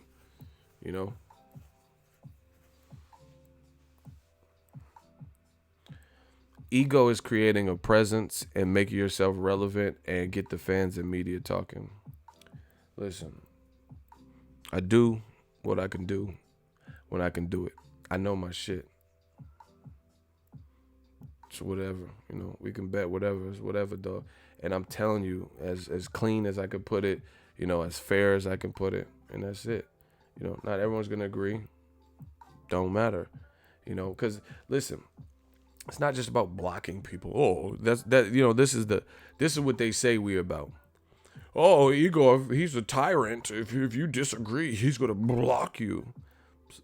Never been the case.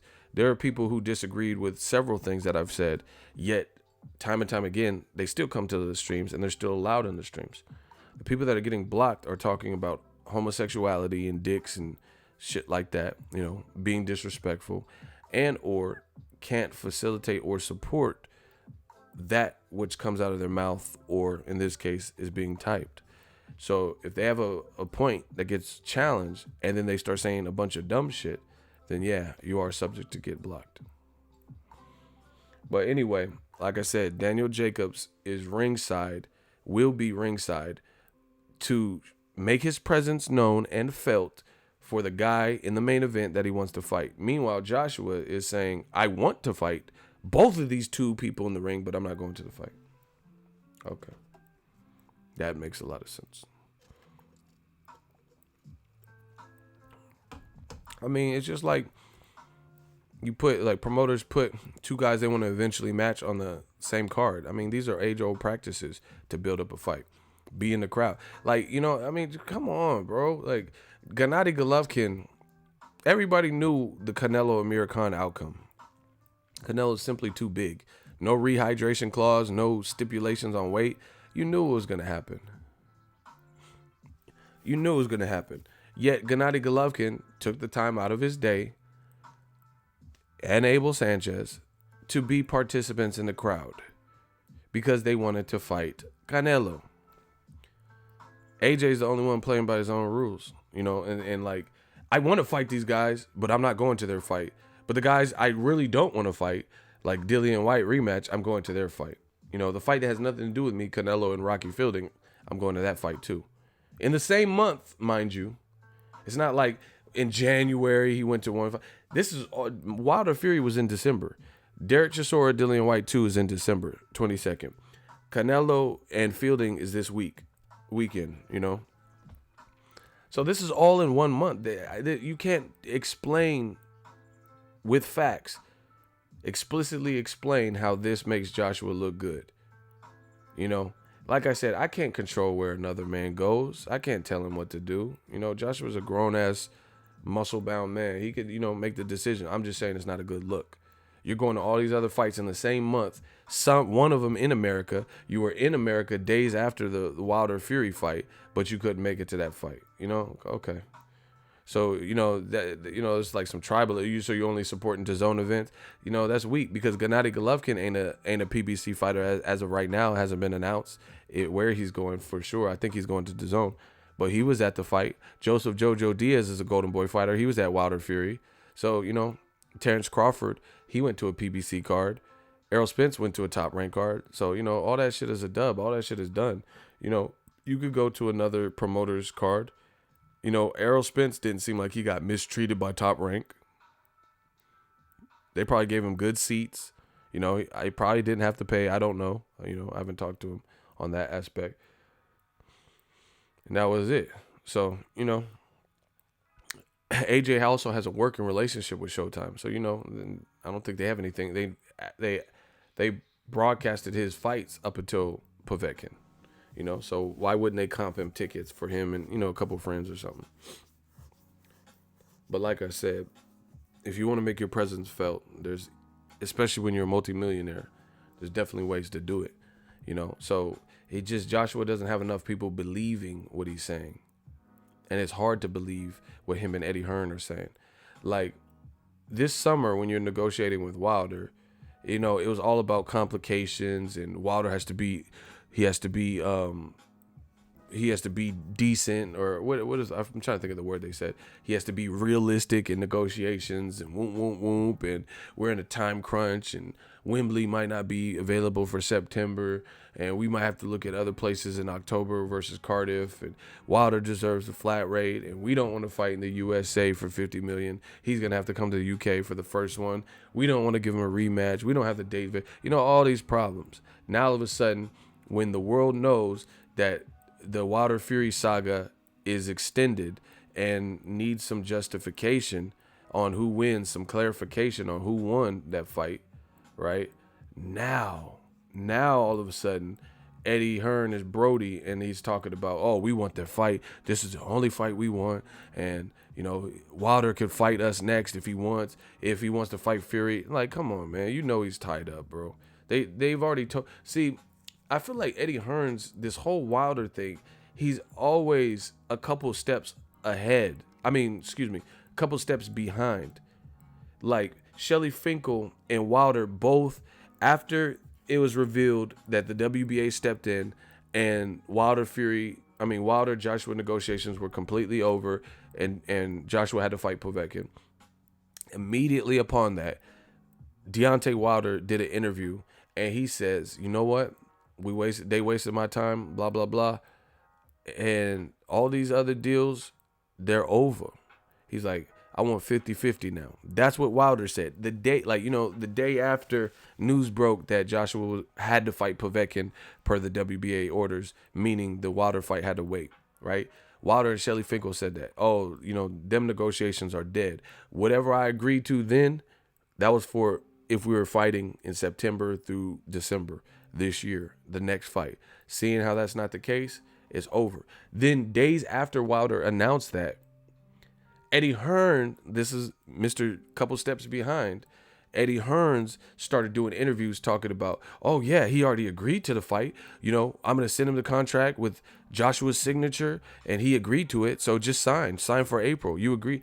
But Wilder already told you, we agreed to fight you next. We're not fighting you next. You're fighting Povetkin next. We have to reestablish negotiations and contact. We're looking in other directions to see who I'm going to fight next. This shit is a dub. These negotiations didn't work.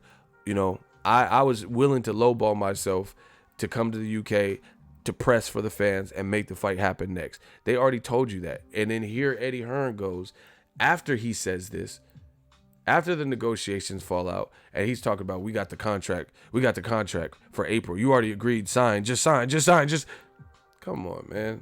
These are like the oldest tricks in the book. Fast forward to the future. Same thing.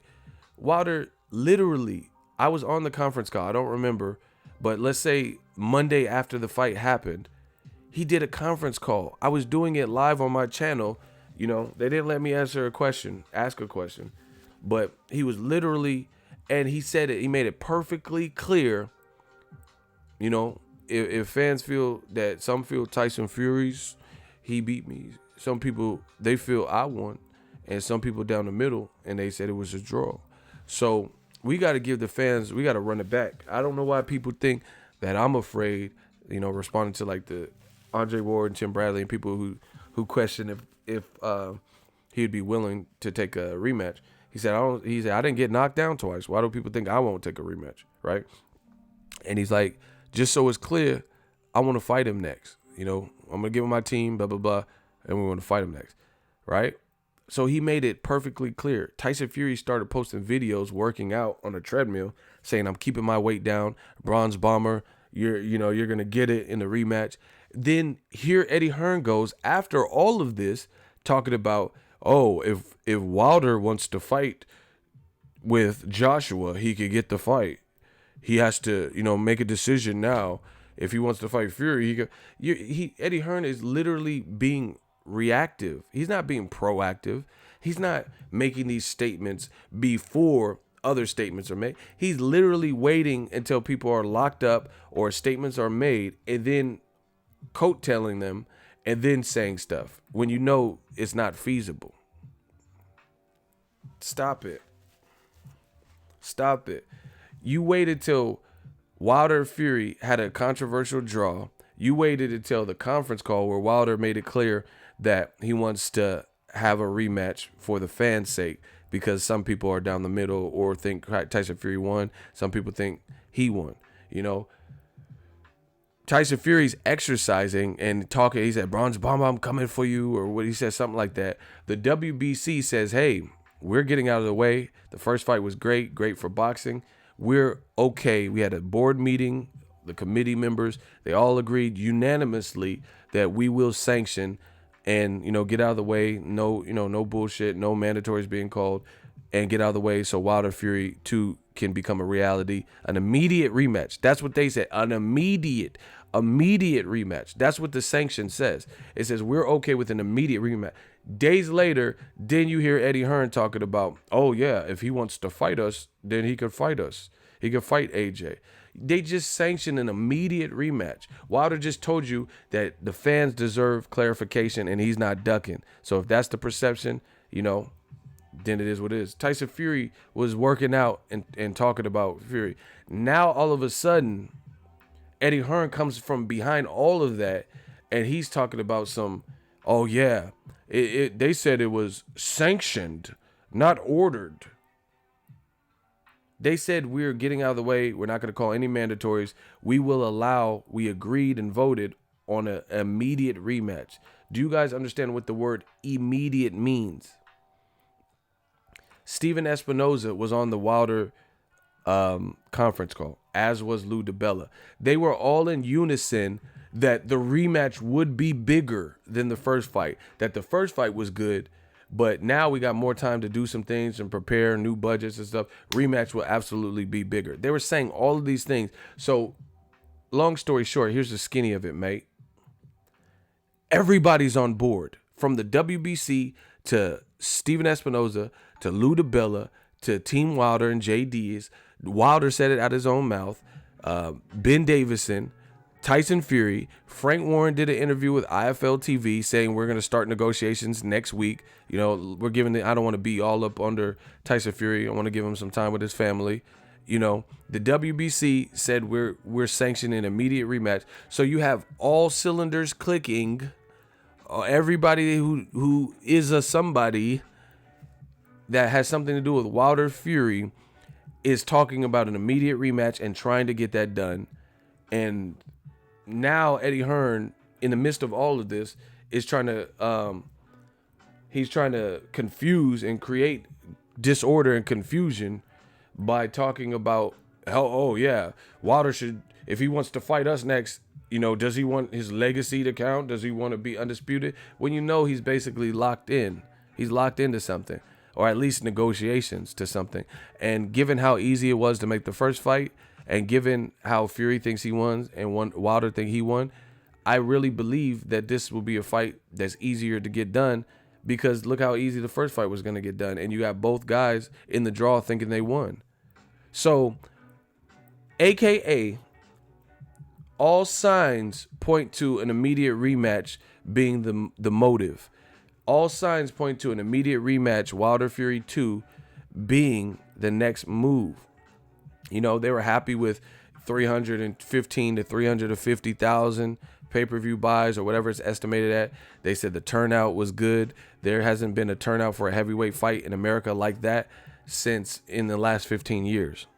Right? So everyone's bragging and raving. The fans are still talking about it. Joe Rogan has Wilder as a guest. Wilder's doing a bunch of guest spots. Tyson Fury was at the Old Trafford footballer game. Right? And in the midst of all of this, Eddie Hearn's trying to act like it's a reality that, you know, Wilder can, you know, stop what he's doing, stop his team and everybody who's on the same page, who all already worked together with each other in his last fight, in their last fight. And Wilder's just going to stop all of that, you know, and break that rhythm to go and negotiate with somebody who has previously wasted their time. Stop it, bro. Listen, if you were Deontay Wilder, whose team would you rather work with? A guy you respect, you think he's the number one heavy or the number two heavyweight and you're number one. They both said that about each other. And a guy who gave you a tough ass fight, you know, vice versa. They gave each other a tough ass fight. A guy who you like, but you know, it's a sport, so you had to compete against. You know, or you're gonna give it up to a guy you keep calling a coward who gave you the runaround the first time. Like, come on, man. Like, what? Be realistic. Listen. You know I'm the king of analogies. Smash the fucking like button. I got you. I got y'all. I'm killing with these analogies. Let me get it. Let me get it. I need a piece of action. Smash the like button, y'all. We working.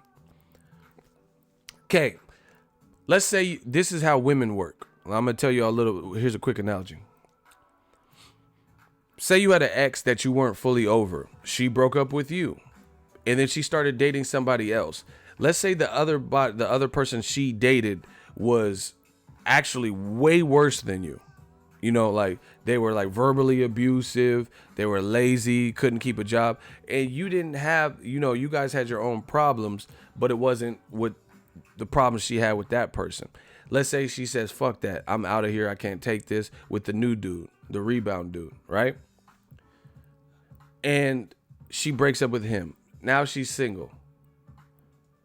Who do you think has a better shot of possibly rekindling a relationship with that girl in the future?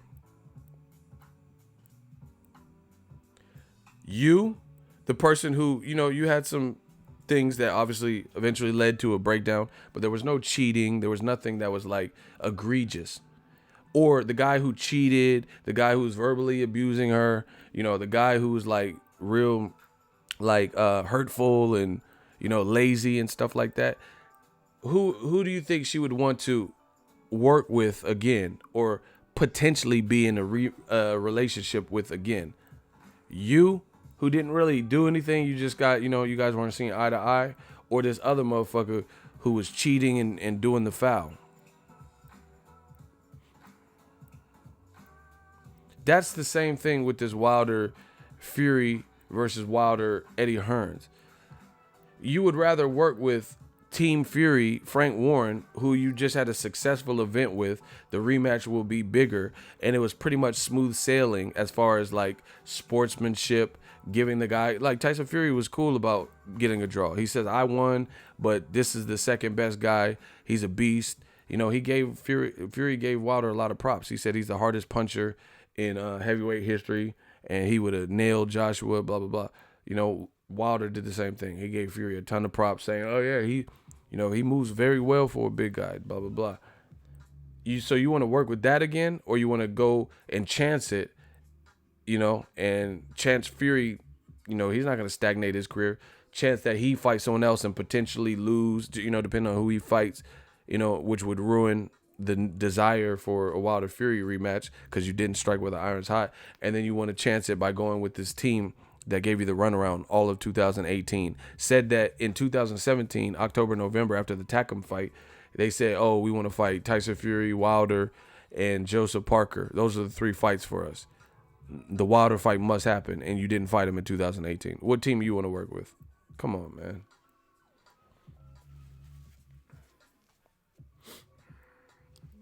Stop it. It's very easy. And like I said, both parties, Tyson Fury's people and Tyson Fury, sound down for the rematch. Same thing with Wilder. So, you know, it seems like they will be able to reach some compromise. Now, conveniently, Eddie Hearn is, you know, trying to flood the airways talking about, oh, hey, we want to fight. If you want to fight Joshua, do you care about legacy? Now all of a sudden this is the oldest trick in the book, bro. It really is. You know, the blame game and all that. Like, come on, man. So the more Eddie Hearns does this, the worse it looks, because you didn't have this same energy when Wilder, before he fought Fury. Wilder is becoming a bigger star now. Tyson Fury is becoming a bigger star in America, and I think, you know, even though he's a gypsy traveler, the UK's fucking with him more too. You know, Tyson Fury in a draw with Wilder, I feel like he got more notoriety fighting Wilder than he did beating Klitschko. You know, people are fucking with Tyson Fury now more for having a draw with Wilder than pretty much a shutout victory versus Klitschko. So both guys' star power is growing. They're at a point where now they could starve Joshua out to a degree. You know, Joshua's still going to do whatever sells he does, but he's not going to be fighting the competition that most people want to see him fight. So in that sense, they could starve him out. They can't stop Joshua from being a star, but they can make sure that they have like the more anticipated events, you know, and the events that bring the most back to the heavyweight division, and that's by fighting each other. So yeah, Wilder and Fury are getting, you know, they're stealing Joshua some of his shine for sure. See, someone said Ego Tyson Fury is the UK's people's champion, not AJ. That's what I'm saying. People see, like, I see people coming around. They're starting to say, Joe Rogan, he said, oh man, Anthony Joshua looks bad. He looks terrible. And the great thing about it, I love it, because what the racists try to do is this. They try to relegate it to a certain group. Like, oh, only black people hate Triple G, or, you know, only certain people, the black channels, and the black channel. They try to do stupid shit like that and say that's the only one who think Wilder won and all this extra shit. But now you got Joe Rogan saying what I've been saying. Now you got Freddie Roach saying what I've been saying. So, you know, at the end of the day, it's strength in numbers. These dudes is getting fucked up. And I love it. I love every minute of this, because it just goes to show you that you could try to, like, distract from the truth, but at the end of the day, that doesn't work. You know, people aren't stupid. You know, they criticize my channel like, you know, like I'm paparazzi. Terrible. He looks awful. Look. I'm just ready for the rematch. Like, if people was excited and enjoyed that one, just imagine the rematch. You know, this is going to be amazing. Oh, it's going to be incredible. And it puts Anthony Joshua in a terrible situation. Oh, most terrible. He looks awful. Oh, they begging now. He looks terrible. He's going to fight some other guy, and no one gives a fuck. And it's like, your titles, whatever titles you got, they're bullshit. Yeah. You don't mean anything. Everybody knows this is where the real title is. I mean, it's a wrap now. Yes, they definitely begging now. He's trying to reach out. All of a sudden now, his management has been, you know, trying to reach out to mines as well. You know, but he could have had this opportunity. He had many opportunities. He could have fought Luis Ortiz. Yeah. He could have fought me. He had a chance to fight Fury as well. Like, they're playing. That was Joe Rogan on his podcast. Shout out to him. He had Deontay Wilder as a special guest, and he said, man, right now AJ looks terrible. He looks terrible. You know, you guys just had this badass fight. You know, you hit hard as fuck. Tyson Fury is an awesome boxer, basically. And AJ's talking about fighting some other guy, referring to Derek Chisora, Dillian White winner. Oh, man, that's bad. That looks bad. He's like, he's going to fight this other guy. Nobody gives a fuck. Joe Rogan he's a thug. He just said it straight up. Like, he just said, man, nobody gives a fuck about that fight. And he's like, his titles, they're all bullshit. This is the money fight. This is the real fight that people, are craving and request. That's what Rogan said. And the video already has 1 million views. So, good luck to old media, trying to, like, sweep it under the rug or the black channel, like, blame people. Let's just keep going. I'm going to smash the like button. Look at Davis. Look at this, what they do. He said, AJ is still the UK's number one. That's what's up. They try to distract from the truth. It doesn't take away from anything I just said. He could be number one. Is he being respected like the number one? That's the question. Is anyone respecting his number one status?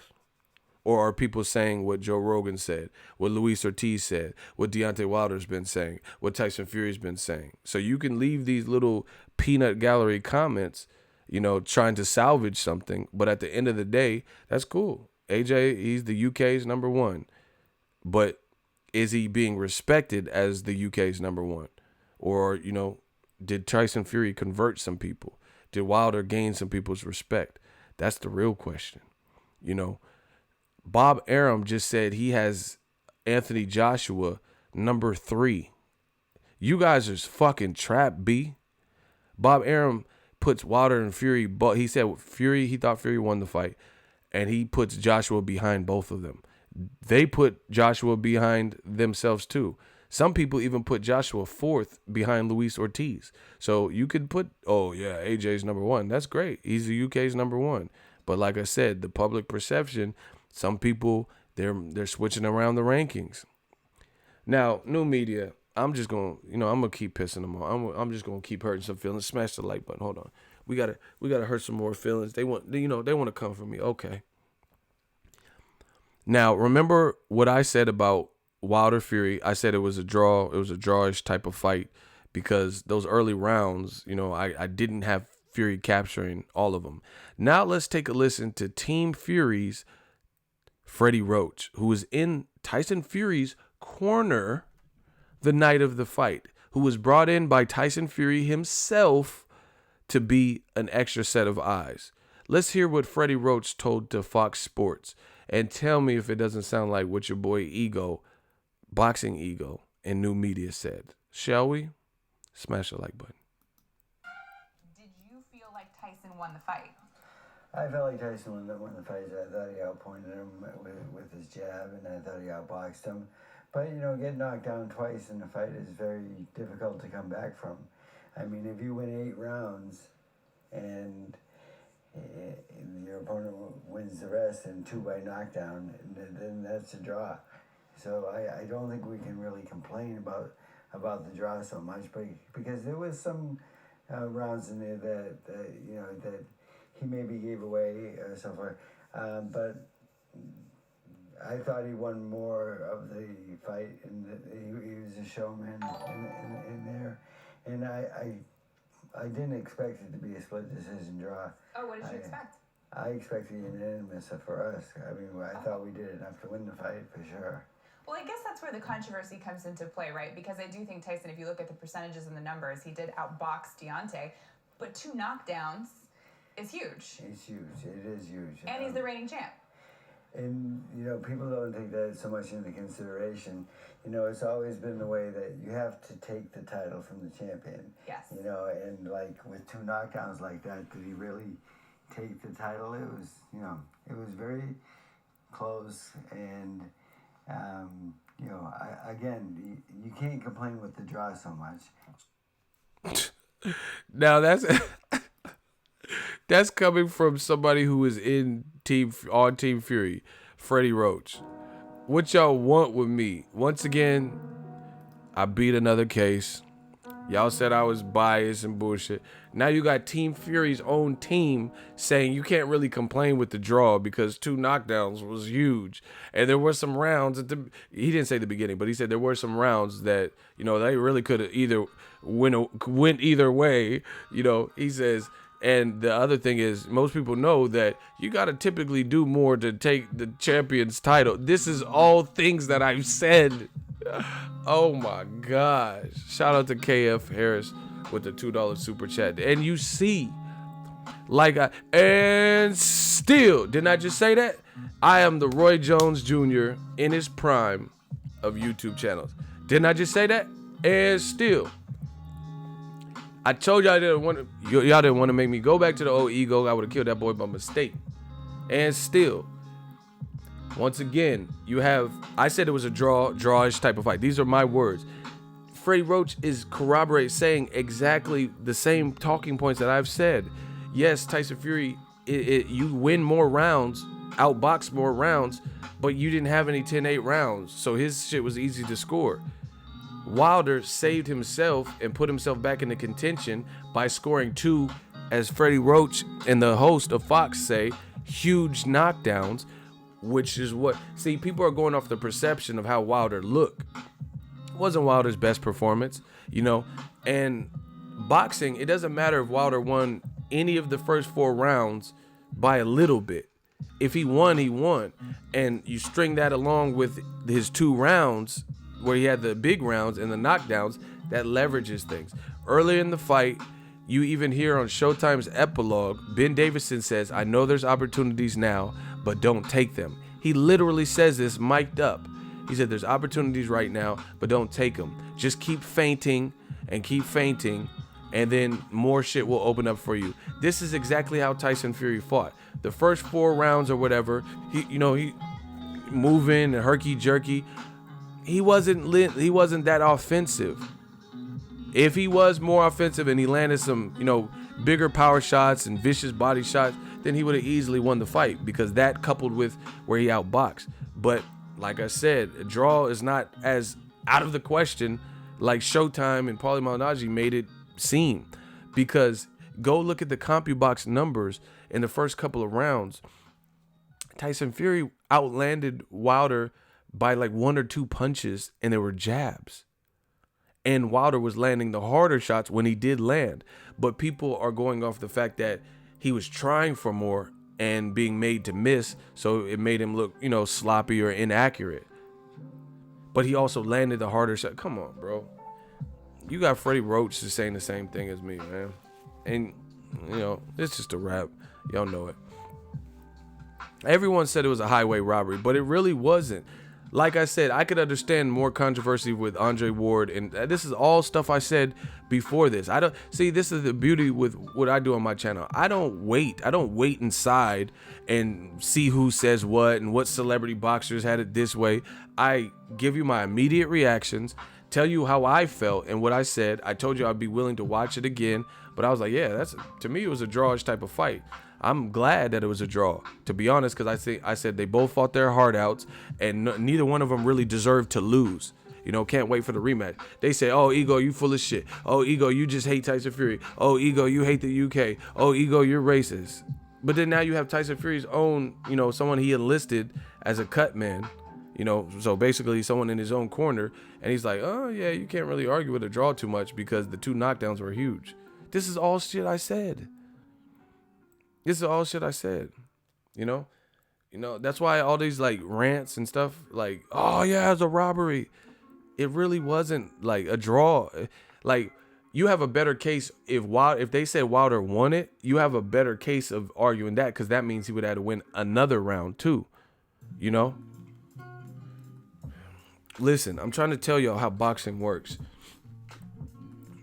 You guys, a lot of times they get angry when judges have wide scorecards. That's fine. Like, sometimes the judge scored for a person and then it looks weird because they scored it for that person too wide.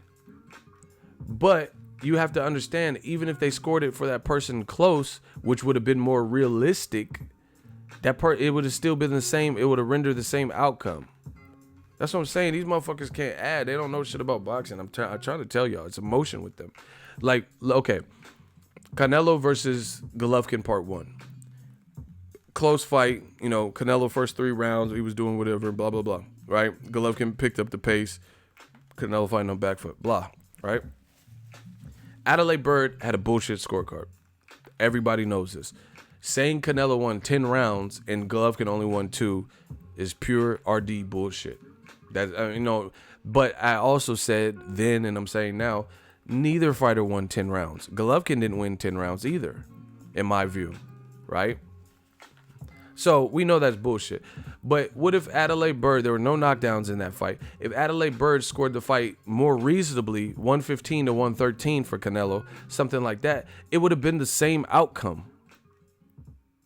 The thing that stands out is that she had it so wide, which that is bullshit. You know, the judge that scored it for Wilder, they did have it wide. You know, I think they gave Wilder more rounds than I did. You know, so I can understand that aiding in some controversy. But even if they did it more realistic, you know, like 115, 113 or some shit like that, the outcome would have been the same. It would have been the same outcome. That's what you guys don't understand. You guys just focus on the fact that a judge had it wide. Even if they had it close, if they still picked the same person, but they scored it, gave Fury more rounds or whatever, it still would have been the same outcome.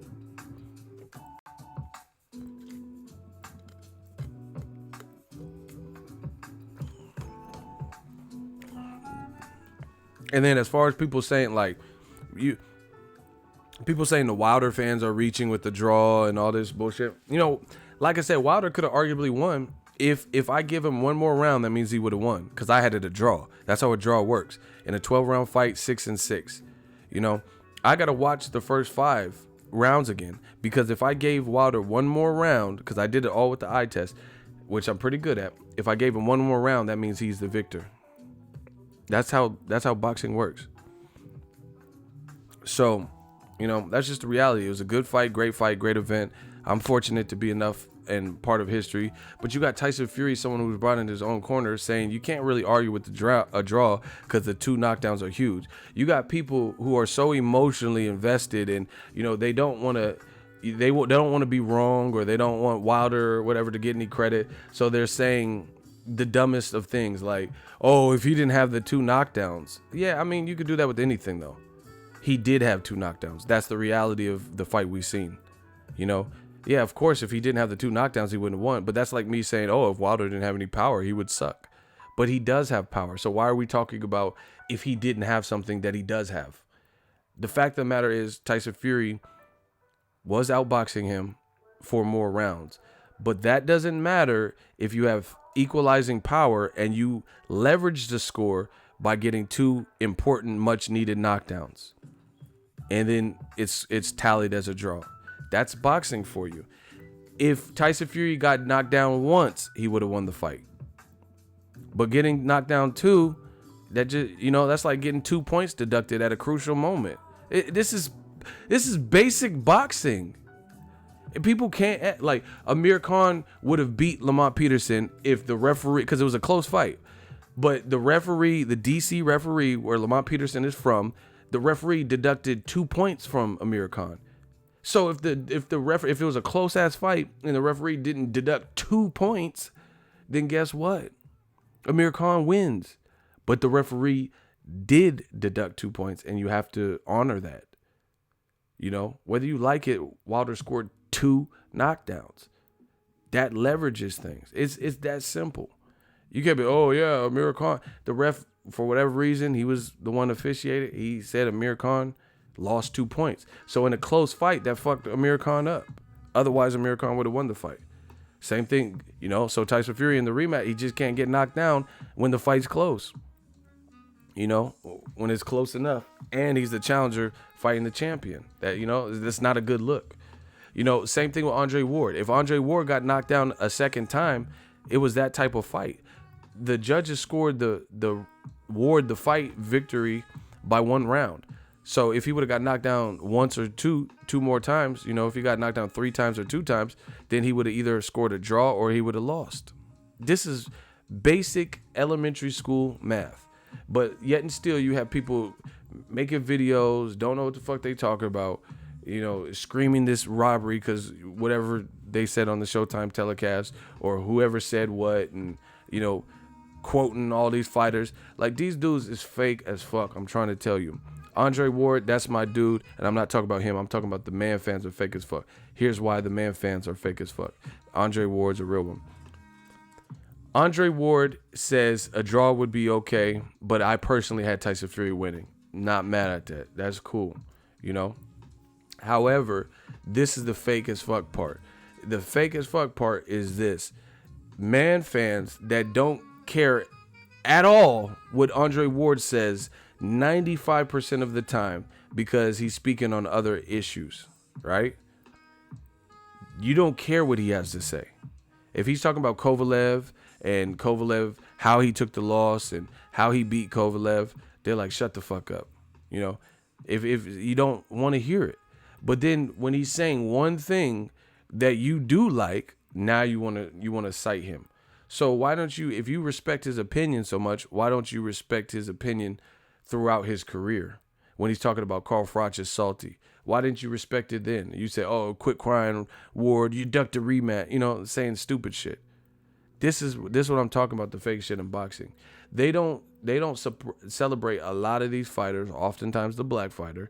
They don't celebrate their opinions, their thoughts. They don't care. They want to discount them.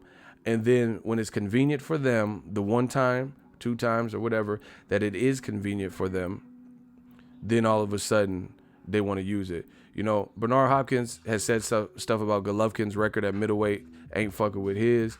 He said Joe Smith Jr. pushed him and it wasn't a true knockout. They don't want to hear that. But then when Bernard Hopkins says that Charlo ain't done enough to fight Canelo, then they want to start quoting B-Hop. You know? When B-Hop was like, I'll never lose to a white boy. You don't want to quote that. You don't want to say, oh, that was dope, you know? But then when he says something that like, oh, Charlo, you know, I get it. You know, you want to be down. You want to fight Canelo. And then you want to quote that part. These dudes is fake. They don't show any level of respect for certain guys until it's convenient for them. And that's what the reality is. That's why you see in the black community, you see a lot of coon-ass channels because they succumb to this bullshit. You know, they don't have a backbone. They don't like being, you know, bullied. They don't like people, this perception. I don't give a fuck what you think about me. Stop what we doing. You know, that's it. You know, I don't care. I'm not here to, you know, pacify people. I'm here to tell you my objective insight and thoughts. These dudes, you know, they can tap dance for you and do all that stuff. I'm telling you what I seen. I said the fight was a drawish. I really believe that. I explained why. Now you got Freddie Roach saying the same thing. He said he thought Fury won, but listen what else he said. He said Fury won. They said why? Why'd you think it was going to be a unanimous decision? He said Fury won more rounds and his showmanship. That doesn't mean he won. You don't win off of showmanship, you know, alone. But, you know, it is what it is. All I know is we working. This whole robbery thing, like I said, the fight will be determined in the rematch. Props to Tyson Fury for a great boxing exhibition. And then, you know, props to Wilder for showing what he's always showed. You know, not the most fundamentals, but he got the power to alleviate what he's done wrong. That Deontay Wilder has the eraser. You know, he could be getting outboxed by Gerald Washington. He could be getting, like, losing some rounds versus Luis Ortiz. But he got the eraser, you know. And that's that power. That's just the reality of it. And he got heart. So, you know, it makes him a formidable opponent. But, yeah, all this, like, kicking and screaming and robbery, this is what they try to do to all big fights, especially if it don't go how they wanted it to go. You know, and I told y'all up front, you know, some of the shit's subjective. I don't care if you had Tyson Fury winning by a close margin. I don't care if you had Wilder winning by a close margin, or if you agree with me that it was a draw. You know, I'm just telling you my opinion on it. Like, it don't hurt me either way. I like Fury. I like Wilder. Either way, they both did something that AJ didn't do, and that's fought each other, fought the best. So, you know, I respect both of them, to be honest. I told you I didn't want either one of them to lose after that performance.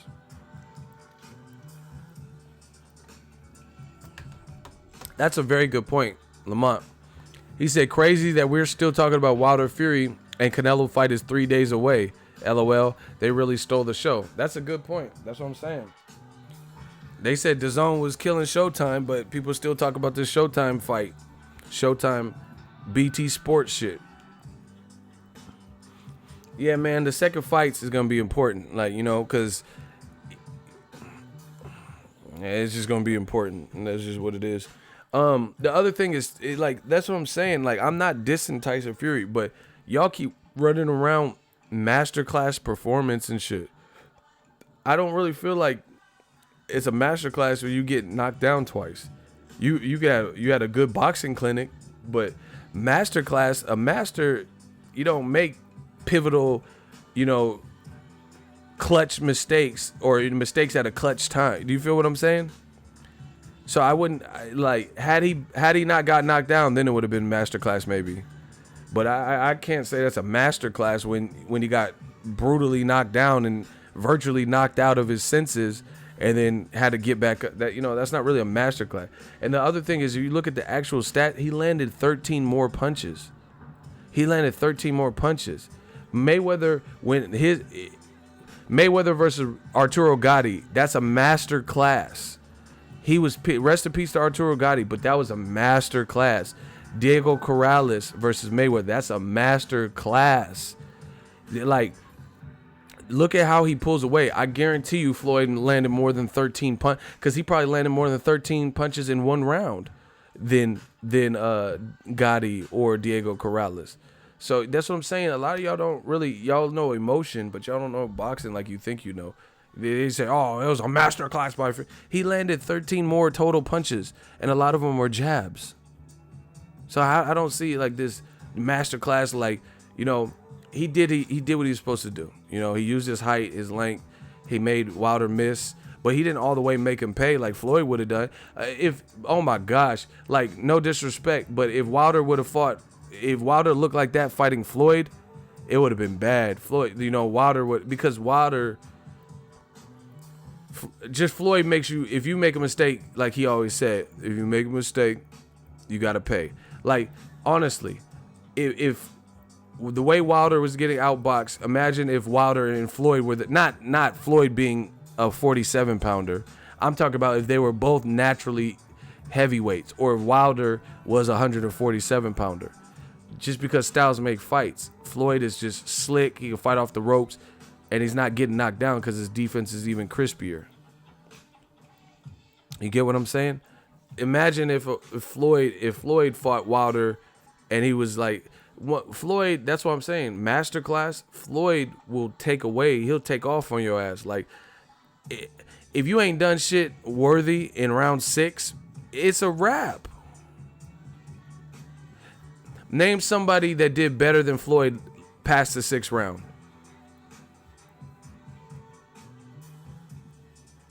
See, y'all ain't fucking with it. Oh my gosh. Listen. I'm going to ask y'all again, because I know y'all ain't fucking with this boxing knowledge. Name somebody that Floyd Mayweather fought that did better than him after the 6th round.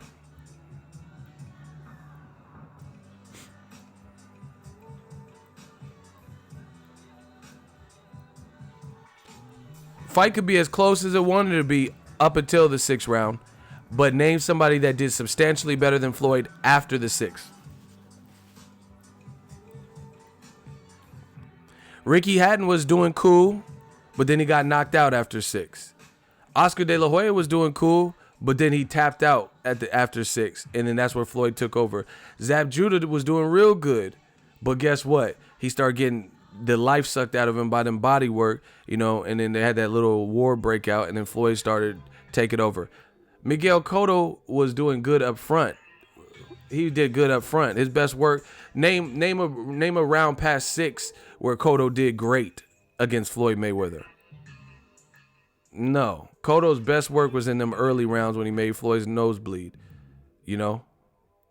Floyd never fought Mayorga, so you don't know what the fuck you're talking about. But anyway, no, Cotto's best work, his best rounds would have been in the beginning. Cotto almost got knocked out in the 12th round by Floyd Mayweather at Cotto's more natural weight.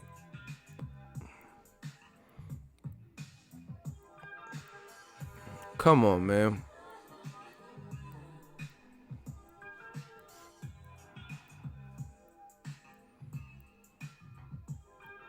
These dudes are just guessing. I'm done. These dudes are just guessing. Did Canelo do better in past 6th round? Did Maidana do better past the 6th round? Maidana in the second fight didn't do shit after the 4th round. You know? And even in the first fight, his best work was up front. You know, when Floyd got that cut and shit. Yeah, somebody said Mayorga. Floyd didn't even fight him. These dudes don't know shit. That's what I'm telling y'all. I told you, they just be guessing. Ricardo Mayorga. Zach the Black Power Ranger. Like, he didn't even fight these people.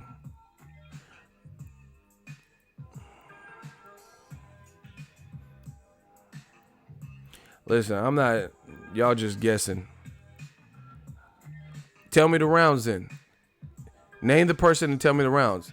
Pacquiao? Man, stop it. Pacquiao landed 71 punches. Conor McGregor got knocked out in the end. So, yeah, he didn't do better past 6. I'll tell you, I know y'all want to stump me and all that. You got to know your shit. Yeah, Conor McGregor, what? Conor McGregor landed one meaningful punch, that uppercut when Mayweather lunged in and disrespected him. That was it. Yeah. These dudes talking about Pacquiao and slow motion. I'm out. Like I said, y'all just guessing. Y'all clearly just guessing.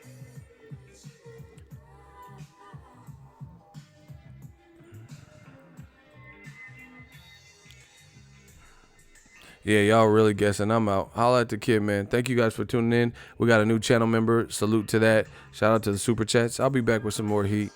Holla at the boy.